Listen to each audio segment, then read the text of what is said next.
ਦੇਸ਼ ਦੁਨੀਆ 'ਚ ਵਸਦੇ ਪੰਜਾਬੀਆਂ ਨੂੰ ਜੀ ਆਇਆਂ। ਮੈਂ ਹਰਜਿੰਦਰ ਸਿੰਘ ਰੰਧਾਵਾ, ਤੁਸੀਂ ਦੇਖ ਰਹੇ ਹੋ ਪੰਜਾਬ ਟੈਲੀਵਿਜ਼ਨ ਔਰ ਮੇਰੇ ਨਾਲ ਨੇ ਸ਼੍ਰੋਮਣੀ ਗੁਰਦੁਆਰਾ ਪ੍ਰਬੰਧਕ ਕਮੇਟੀ ਦੇ ਸਾਬਕਾ ਸਕੱਤਰ ਸਰਦਾਰ ਜੋਗਿੰਦਰ ਸਿੰਘ ਅਦਲੀਵਾਲ। ਸਰਦਾਰ ਜੋਗਿੰਦਰ ਸਿੰਘ ਸ਼੍ਰੋਮਣੀ ਕਮੇਟੀ ਦੇ ਵਿੱਚ ਅਹਿਮ ਜ਼ਿੰਮੇਵਾਰੀਆਂ ਨਿਭਾਉਂਦੇ ਰਹੇ ਆ। ਇਹ ਰਿਟਾਇਰਮੈਂਟ ਤੋਂ ਬਾਅਦ ਗੁਰੂ ਰਾਮਦਾਸ ਮੈਡੀਕਲ ਕਾਲਜ ਜਿਹੜਾ ਅੱਜ ਕੱਲ੍ਹ ਯੂਨੀਵਰਸਿਟੀ ਬਣ ਗਿਆ ਉਹਦੇ ਸਕੱਤਰ ਵੀ ਰਹੇ ਆ ਤੇ ਉਸ ਤੋਂ ਬਾਅਦ ਪ੍ਰਧਾਨ ਦੇ ਓਐਸਟੀ ਵੀ ਰਹੇ ਆ। ਇੱਕ ਅਹਿਮ ਮਸਲਾ ਡਿਸਕਸ ਕਰਨ ਲੱਗੇ ਆ ਇਹਨਾਂ ਨਾਲ ਕਿ ਬੀਤੇ ਕੱਲ ਜਦੋਂ ਧਰਮ ਪ੍ਰਚਾਰ ਕਮੇਟੀ ਜਿਹੜੀ ਕਿ ਸ਼੍ਰੋਮਣੀ ਗੁਰਦੁਆਰਾ ਪ੍ਰਬੰਧਕ ਕਮੇਟੀ ਦਾ ਅਹਿਮ ਅੰਗ ਆ, ਉਹਦੇ ਵੱਲੋਂ ਇੱਕ ਮਤਾ ਪਾਸ ਕੀਤਾ ਗਿਆ, ਪਹਿਲਾਂ ਪੇਸ਼ ਕੀਤਾ ਗਿਆ ਤੇ ਫਿਰ ਉਹਦੇ ਤੇ ਮੋਹਰ ਲਾਈ ਗਈ ਕਿ ਜਿਹੜੀਆਂ ਪਾਵਨ ਸਰੂਪਾਂ ਦੇ ਮਾਮਲੇ 'ਚ ਗਲਤੀਆਂ ਹੋਈਆਂ ਉੱਥੇ ਬਹੁਤ ਮਿਸਾਲੀ ਸਜ਼ਾਵਾਂ ਦਿੱਤੀਆਂ ਜਾਣ।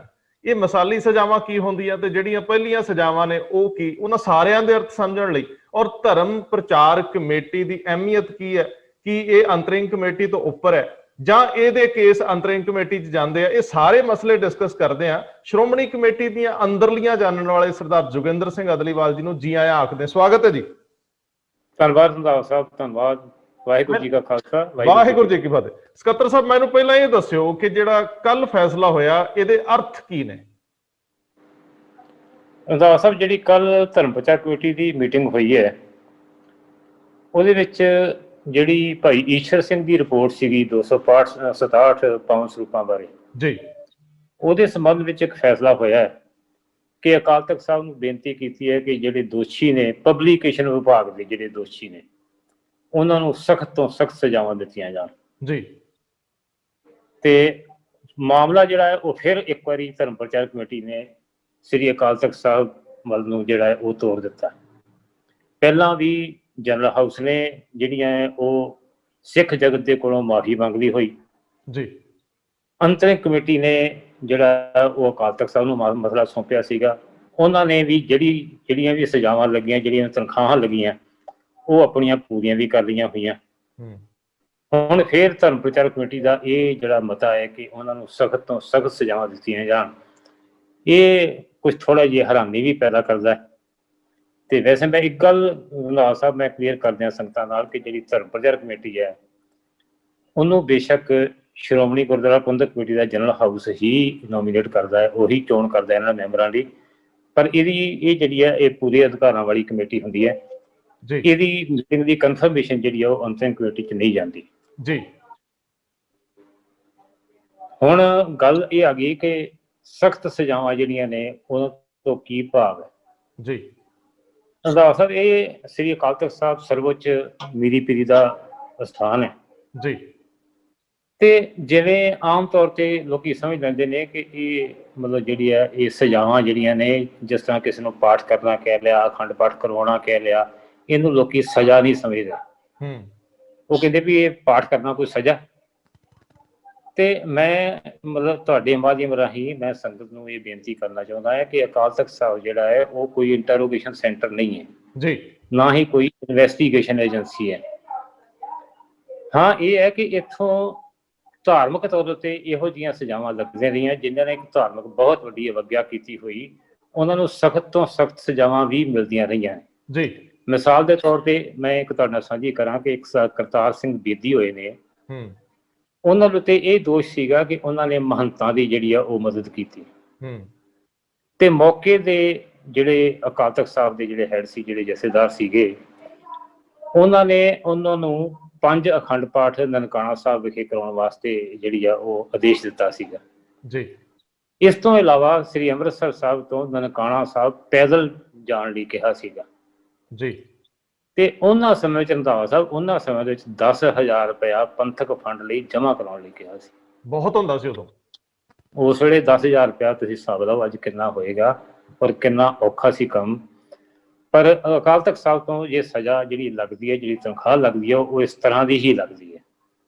ਫਿਰ ਜੇ ਅੱਜ ਹੀ ਆਪਾਂ ਮਤਲਬ ਸਾਬਕਾ ਕੇਂਦਰੀ ਗ੍ਰਹਿ ਮੰਤਰੀ ਬੂਟਾ ਸਿੰਘ ਵੱਲ, ਉਹਨਾਂ ਨੂੰ ਵੀ ਇੱਥੋਂ ਸ੍ਰੀ ਅਕਾਲ ਤਖਤ ਸਾਹਿਬ ਤੋਂ ਜਿਹੜੀ ਹੈ ਤੇ ਉਹ ਤਨਖਾਹ ਲਾਏਗੀ। ਉਹਨਾਂ ਦੇ ਹੱਥ ਖੜੇ ਕਰਾ ਕੇ ਉੱਥੇ ਕੰਪਲੈਕਸ ਵਿੱਚ ਉਹਨਾਂ ਨੂੰ ਚਲਾਇਆ ਗਿਆ। ਫਿਰ ਉਹਨਾਂ ਨੂੰ 5 ਤਖਤਾਂ ਦੇ ਉੱਤੇ ਜਿਹੜੀ ਆ ਉਹ ਧਾਰਮਿਕ ਸੇਵਾਵਾਂ ਜਿਹੜੀਆਂ ਉਹ ਕਰਵਾਈਆਂ ਗਈਆਂ। ਸੁਰਜੀਤ ਸਿੰਘ ਬਰਨਾਲਾ ਸੀਗੇ ਤੇ ਉਹਨਾਂ ਦੇ ਗਲ 'ਚ ਤਖਤੀ ਪਾ ਕੇ ਹਮ ਅਪਰਾਧੀ ਸਦ ਭੂਲ ਤੇ ਤੁਮ ਬਖਸ਼ਣ ਹਾਰੇ ਜੀ, ਉਹ ਕਿੰਨੇ ਦਿਨ ਉਹ ਤਖਤੀ ਜਿਹੜੀ ਆ ਉਹਨਾਂ ਨੇ ਗਲੇ ਚੋਂ ਲਾਈ ਨਹੀਂ। ਹਾਲਾਂਕਿ ਮਤਲਬ ਮੈਂ ਇੱਥੇ ਦੱਸਦਾ ਚੱਲਣਾ ਕਿ ਜਿੰਨੇ ਵੀ ਸ੍ਰੀ ਅਕਾਲ ਤਖਤ ਸਾਹਿਬ ਦੇ ਆਦੇਸ਼ ਅੱਗੇ ਸਿਰ ਝੁਕਾਇਆ ਹੈ, ਉਹਦਾ ਸਿਰ ਹਮੇਸ਼ਾ ਉੱਚਾ ਹੀ ਹੋਇਆ ਜੀ। ਔਰ ਸਰ ਸੁਰਜੀਤ ਸਿੰਘ ਬਰਨਾਲਾ ਸਮੇਤ ਭਾਈ ਬੂਟਾ ਸਿੰਘ ਜਾਂ ਹੋਰ ਵੀ ਜਿੰਨੇ ਵੀ ਹੋਏ, ਉਹ ਸ੍ਰੀ ਅਕਾਲ ਤਖਤ ਸਾਹਿਬ ਨੂੰ ਨਤਮਸਤਕ ਹੁੰਦੇ ਰਹੇ। ਮਹਾਰਾਜਾ ਰਣਜੀਤ ਸਿੰਘ ਤੋਂ ਜੇ ਆਪਾਂ ਲਾ ਲਈਏ, ਸਭ ਤੋਂ ਵੱਡੀ ਮਿਸਾਲ ਆਪਾਂ ਮਹਾਰਾਜਾ ਰਣਜੀਤ ਸਿੰਘ ਦੀ ਦਿੰਦੇ ਹਾਂ ਕਿ ਉਹਨਾਂ ਨੂੰ ਜਦੋਂ ਆਦੇਸ਼ ਹੋਇਆ ਸੀਗਾ ਕਿ ਇਹਨਾਂ ਨੂੰ ਜਿਹੜੇ ਆ ਉਹ ਕੋੜੇ ਮਾਰੇ ਜਾਣ ਨੰਗੇ ਪਿੰਡੇ ਜੀ, ਤੇ ਉਹਨਾਂ ਨੇ ਉਹ ਸਜ਼ਾ ਜਿਹੜੀ ਆ ਉਹ ਪ੍ਰਵਾਨ ਕਰ ਲਈ ਸੀ ਤੇ ਸ਼ਾਇਦ ਆਪਣਾ ਕਮੀਜ਼ ਵੀ ਜਿਹੜਾ ਉਤਾਰ ਦਿੱਤਾ ਸੀਗਾ। ਹਾਲਾਂਕਿ ਮੈਂ ਨਹੀਂ ਸਮਝਦਾ ਕਿ ਕੋੜੇ ਮਾਰ ਦੀ ਸਜ਼ਾ ਜਿਹੜੀ ਉਹ ਕੋਈ ਗੁਰਮਤ ਅਨੁਸਾਰੀ ਹੈ ਜਾਂ ਕੋੜੇ ਮਾਰੇ ਵੀ ਗਏ ਹੋਣਗੇ, ਨਹੀਂ ਮਾਰੇ ਗਏ। ਜੀ ਜੀ, ਇਤਿਹਾਸਕਾਰ ਇੱਥੇ ਦੁਬਦਾ ਚ ਨੇ। ਪਰ ਇਹ ਤੁਸੀਂ ਦੇਖ ਲਓ ਕਿ ਉਸ ਗੱਲ ਨੇ ਮਹਾਰਾਜਾ ਰਣਜੀਤ ਸਿੰਘ ਦੀ ਜਿਹੜੀ ਆ ਉਹ ਸ਼ਾਨ ਦੇ ਵਿੱਚ ਹੋਰ ਵਾਧਾ ਕੀਤਾ, ਉਹਨਾਂ ਦੇ ਕਦਬੁੱਤ ਦੇ ਵਿੱਚ ਹੋਰ ਵਾਧਾ ਕੀਤਾ, ਸਿੱਖਾਂ 'ਚ ਉਹਨਾਂ ਦੀ ਹਰਮਨ ਪਿਆਰਤਾ ਵਧੀ ਜੀ, ਔਰ ਉਹੀ ਸ਼ੇਰੇ ਪੰਜਾਬ ਵਜੋਂ ਜਿਹੜੇ ਵਿਚਰਦੇ ਰਹੇ ਜੀ। ਸੋ ਇਹ ਜਿਹੜੀ ਹੋਣ ਵਾਲੀ ਗੱਲ ਹੈ ਕਿ ਇਹਨਾਂ ਨੂੰ ਹੋਰ ਸਜ਼ਾਵਾਂ ਦਿੱਤੀਆਂ ਜਾਣ। ਪਹਿਲੀ ਗੱਲ ਤਾਂ ਇਹ ਹੈ ਕਿ ਜਿਹੜੀ 267 ਪਾਵਨ ਸਰੂਪਾਂ ਦੀ ਗੱਲ ਹੋ ਰਹੀ ਹੈ ਜੀ, ਉਹਦੇ ਵਿੱਚ ਇਹ ਰਿਪੋਰਟ ਜਿਹੜੀ ਹੈ ਇਹ ਕਹਿੰਦੀ ਹੈ ਵੀ ਉਹਦੇ ਚ ਮੁੱਖ ਦੋਸ਼ੀ ਜਿਹੜਾ ਹੈ ਉਹ SS ਕੋਹਲੀ ਐਂਡ ਐਸੋਸੀਏਟਸ ਜਿਹੜੀ ਫਰਮ ਹੈ ਉਹ ਹੈ, ਜਿਹੜਾ ਆਡਿਟ ਕਰਦੀ ਸੀ, ਜਿਹਨੇ ਸਮੇਂ ਸਿਰ ਜ਼ਿੰਮੇਵਾਰੀ ਨਹੀਂ ਨਿਭਾਈ। ਹਾਂਜੀ, ਜਿਹੜੀ ਆਡਿਟ ਕਰਦੀ ਸੀ, ਜਿਹੜੀ 7-8 ਲੱਖ ਰੁਪਇਆ ਪਰ ਮੰਥ ਜਿਹੜੀ ਵਸੂਲਦੀ ਸੀਗੀ। ਜੇ ਉਹਨਾਂ ਨੇ ਆਪਣਾ ਕੰਮ ਸਮੇਂ ਸਿਰ ਕੀਤਾ ਹੁੰਦਾ ਜੀ ਜਾਂ ਠੀਕ ਢੰਗ ਨਾਲ ਕੀਤਾ ਹੁੰਦਾ ਤੇ ਸ਼ਾਇਦ ਇਹ ਨਮੋਸ਼ੀ ਜਿਹੜੀ ਆ ਇਹ ਸ਼੍ਰੋਮਣੀ ਗੁਰਦੁਆਰਾ ਪ੍ਰਬੰਧਕ ਕਮੇਟੀ ਨੂੰ ਨਾ ਚੱਲਣੀ ਪੈਂਦੀ ਜੀ। ਮਤਲਬ ਇੱਕ ਪਾਸੇ ਸਰ ਈਸ਼ਰ ਸਿੰਘ ਦੀ ਰਿਪੋਰਟ ਨੇ ਉਹਨਾਂ ਨੂੰ ਦੋਸ਼ੀ ਠਹਿਰਾ ਦਿੱਤਾ, ਬਿਲਕੁਲ, ਤੇ ਮੁੱਖ ਦੋਸ਼ੀ ਉਹ ਨੇ।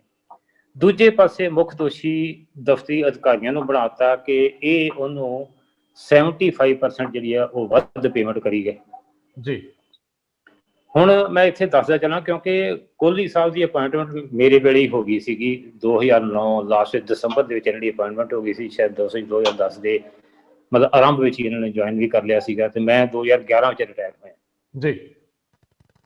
ਤੇ ਕੋਹਲੀ ਸਾਹਿਬ ਦੀ ਕਾਰਜਸ਼ੈਲੀ ਜਿਹੜੀ ਆ ਉਹ ਸਾਡੇ ਕੋਲੋਂ ਵੀ ਭੁੱਲੀ ਹੋਈ ਨਹੀਂ ਤੇ ਕਿਵੇਂ ਉਹਨਾਂ ਦਾ ਜਿਹੜਾ ਉਹ ਸਾਰਾ ਟੈਂਡਰ ਹੋਇਆ, ਅਪਾਇੰਟਮੈਂਟ ਹੋਈ। ਮੈਂ ਇੱਥੇ ਤੁਹਾਡੇ ਮਾਧਿਅਮ ਰਾਹੀਂ ਕਲੀਅਰ ਕਰ ਦਿਆਂ ਕਿ ਇੱਕ ਦਫਾ 64 ਦੀ ਕਮੇਟੀ ਬਣਦੀ ਹੈ ਜੀ, ਸਿੱਖ ਗੁਰਦੁਆਰਾ ਐਕਟ ਦੀ ਧਾਰਾ 64 ਜੀ। ਉਹ ਜਿਹੜੀ ਕਮੇਟੀ ਬਣਦੀ ਹੈ, ਸਬ ਕਮੇਟੀ ਬਣਦੀ ਹੈ, ਉਹ ਪੂਰੇ ਅਧਿਕਾਰਾਂ ਵਾਲੀ ਹੁੰਦੀ ਹੈ ਜੀ। ਉਹ ਅੰਤਰਿਮ ਕਮੇਟੀ ਜਿਹੜੀ ਆ ਉਹ ਕਮੇਟੀ ਬਣਾਉਂਦੀ ਹੈ ਤੇ ਉਹਦੇ ਚ ਮੈਂਬਰ ਵੀ ਅੰਤਰਿਮ ਕਮੇਟੀ ਦੇ ਹੁੰਦੇ ਆ ਜੀ। ਤੇ ਉਹਦੀ ਰਿਪੋਰਟ ਦੁਬਾਰਾ ਫਿਰ ਕਨਫਰਮੇਸ਼ਨ ਵਾਸਤੇ ਜਿਹੜੀ ਅੰਤਰਿਮ ਕਮੇਟੀ ਚ ਆਉਣੀ ਜ਼ਰੂਰੀ ਨਹੀਂ ਹੁੰਦੀ ਕਿਉਂਕਿ ਉਹ ਪੂਰੇ ਅਧਿਕਾਰਾਂ ਵਾਲੀ ਹੁੰਦੀ ਹੈ।